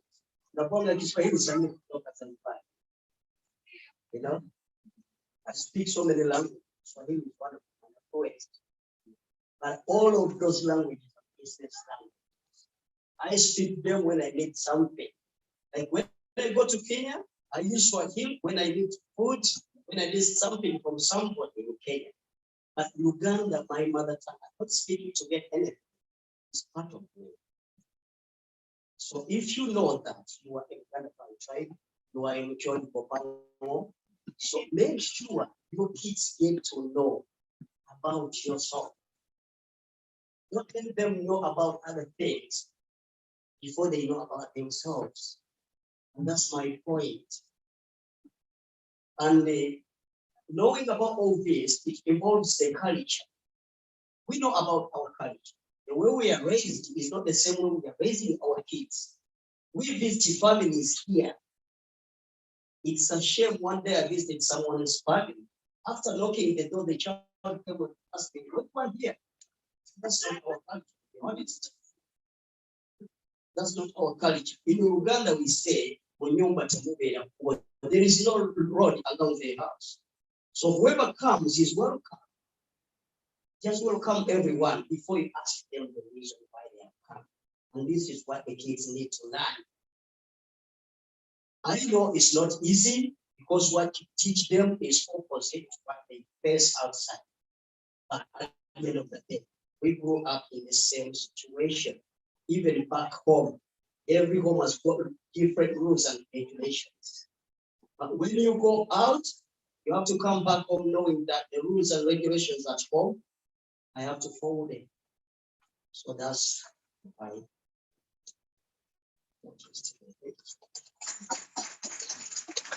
Thank you very much. Let's tell the children your story. Anyone else? Any other hands? Or should you wrap it up?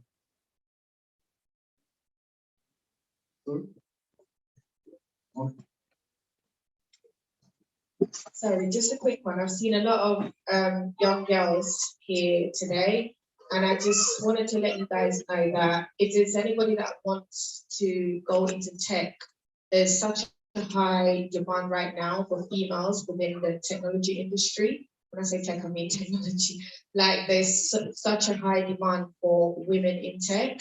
So, and I know the perception is when you speak about tech, everybody thinks you have to be literally coding or just to be, you know, making websites and stuff like that. It's such a broad industry.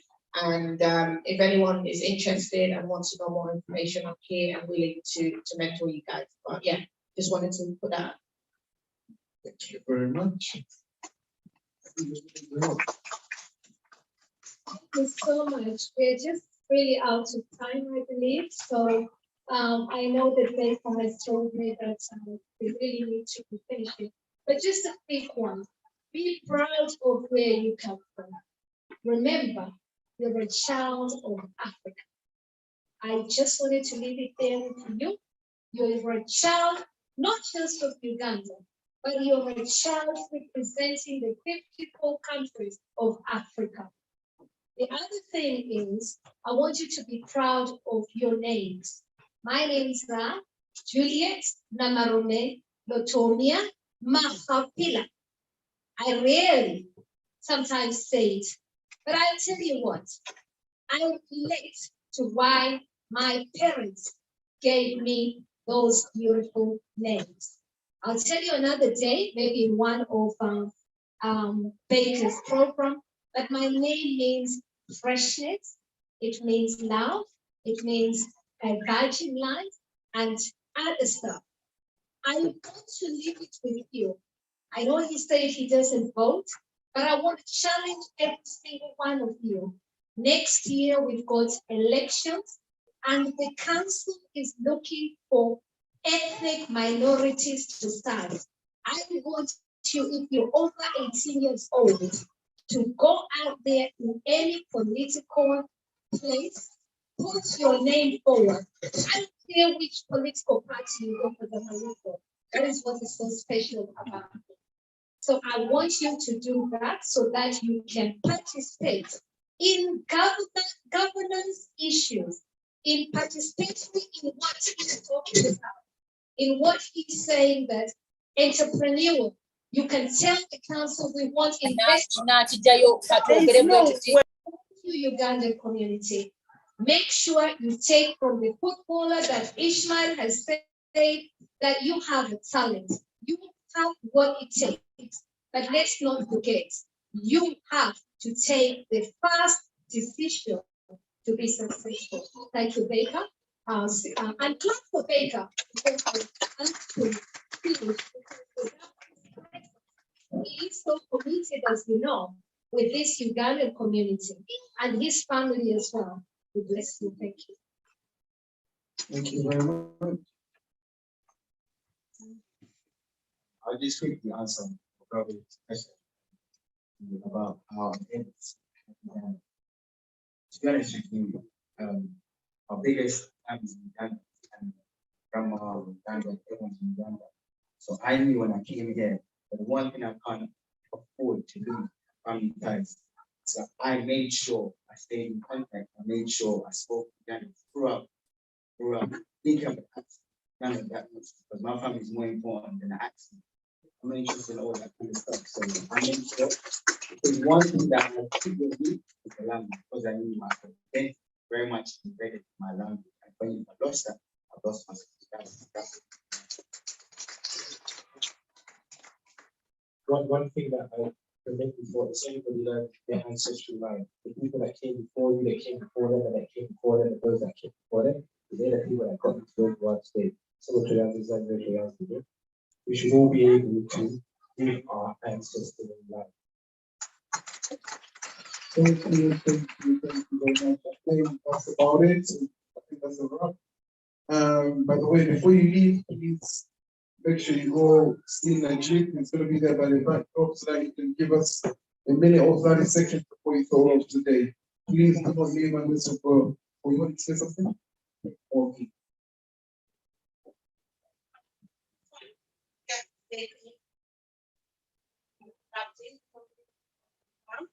The next time, we can advertise it on Anya, that one and say, look, miss, I need to work him up but on like on Wednesday.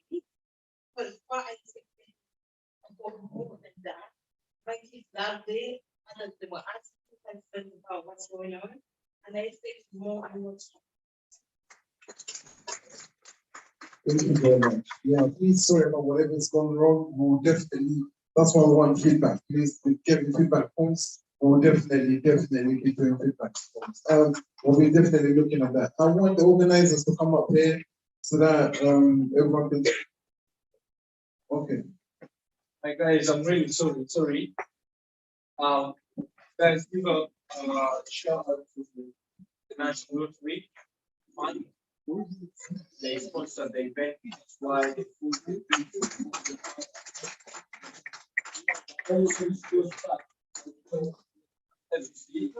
think the lady said about it.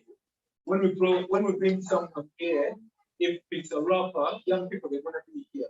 If it's something, if organize a rave right now, it's gonna be packed up right now, and you've seen the environment. Good enough. No one is chasing us. We like to bring the kids because the kids, if you don't bring them to this kind of event, they know for the nana. They know. So that's why I don't care. Bring them kids, they run around. Do you understand? It's all right. They can have this picture and you can have them. So, but at the end of the day, they learn that when they grow up, they're gonna be that guy. I don't know how I can thank you, but thank you very much. Thank you, the team. You know, they put the team, they like team. That way, I hope you come up. So I'll see you there. Arif is not here, so guys, come up and see. Next time when you meet around. Isma, we go Isma over there, we go and Cynthia, we go Auntie Hadija who's doing guys, we go decoration. She's the one who was who's doing all this. Yeah. So that's the thing I didn't say. Guys, don't forget, we go the some minute over there.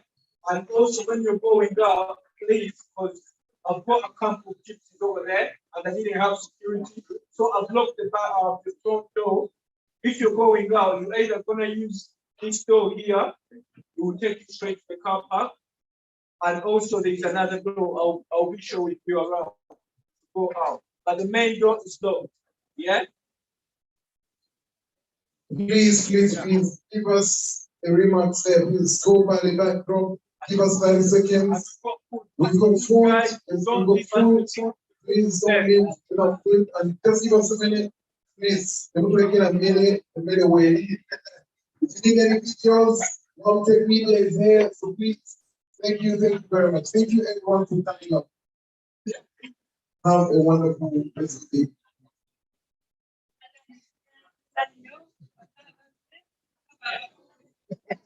Ellie? I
Abajibenjaga baabo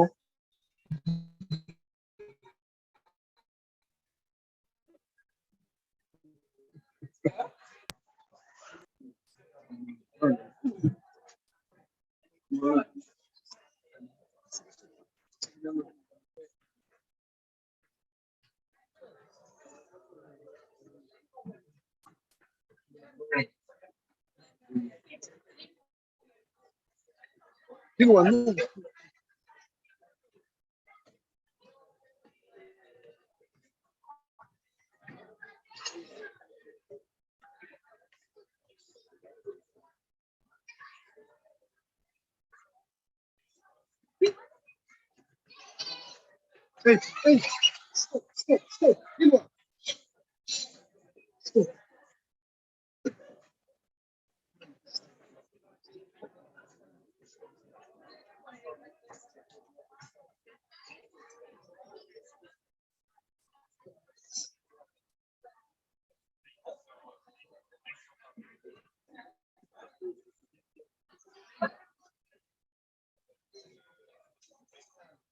Please, everyone, download 75 Tab Radio. Download 75 Tab Radio app. Please do download 75 Tab Radio.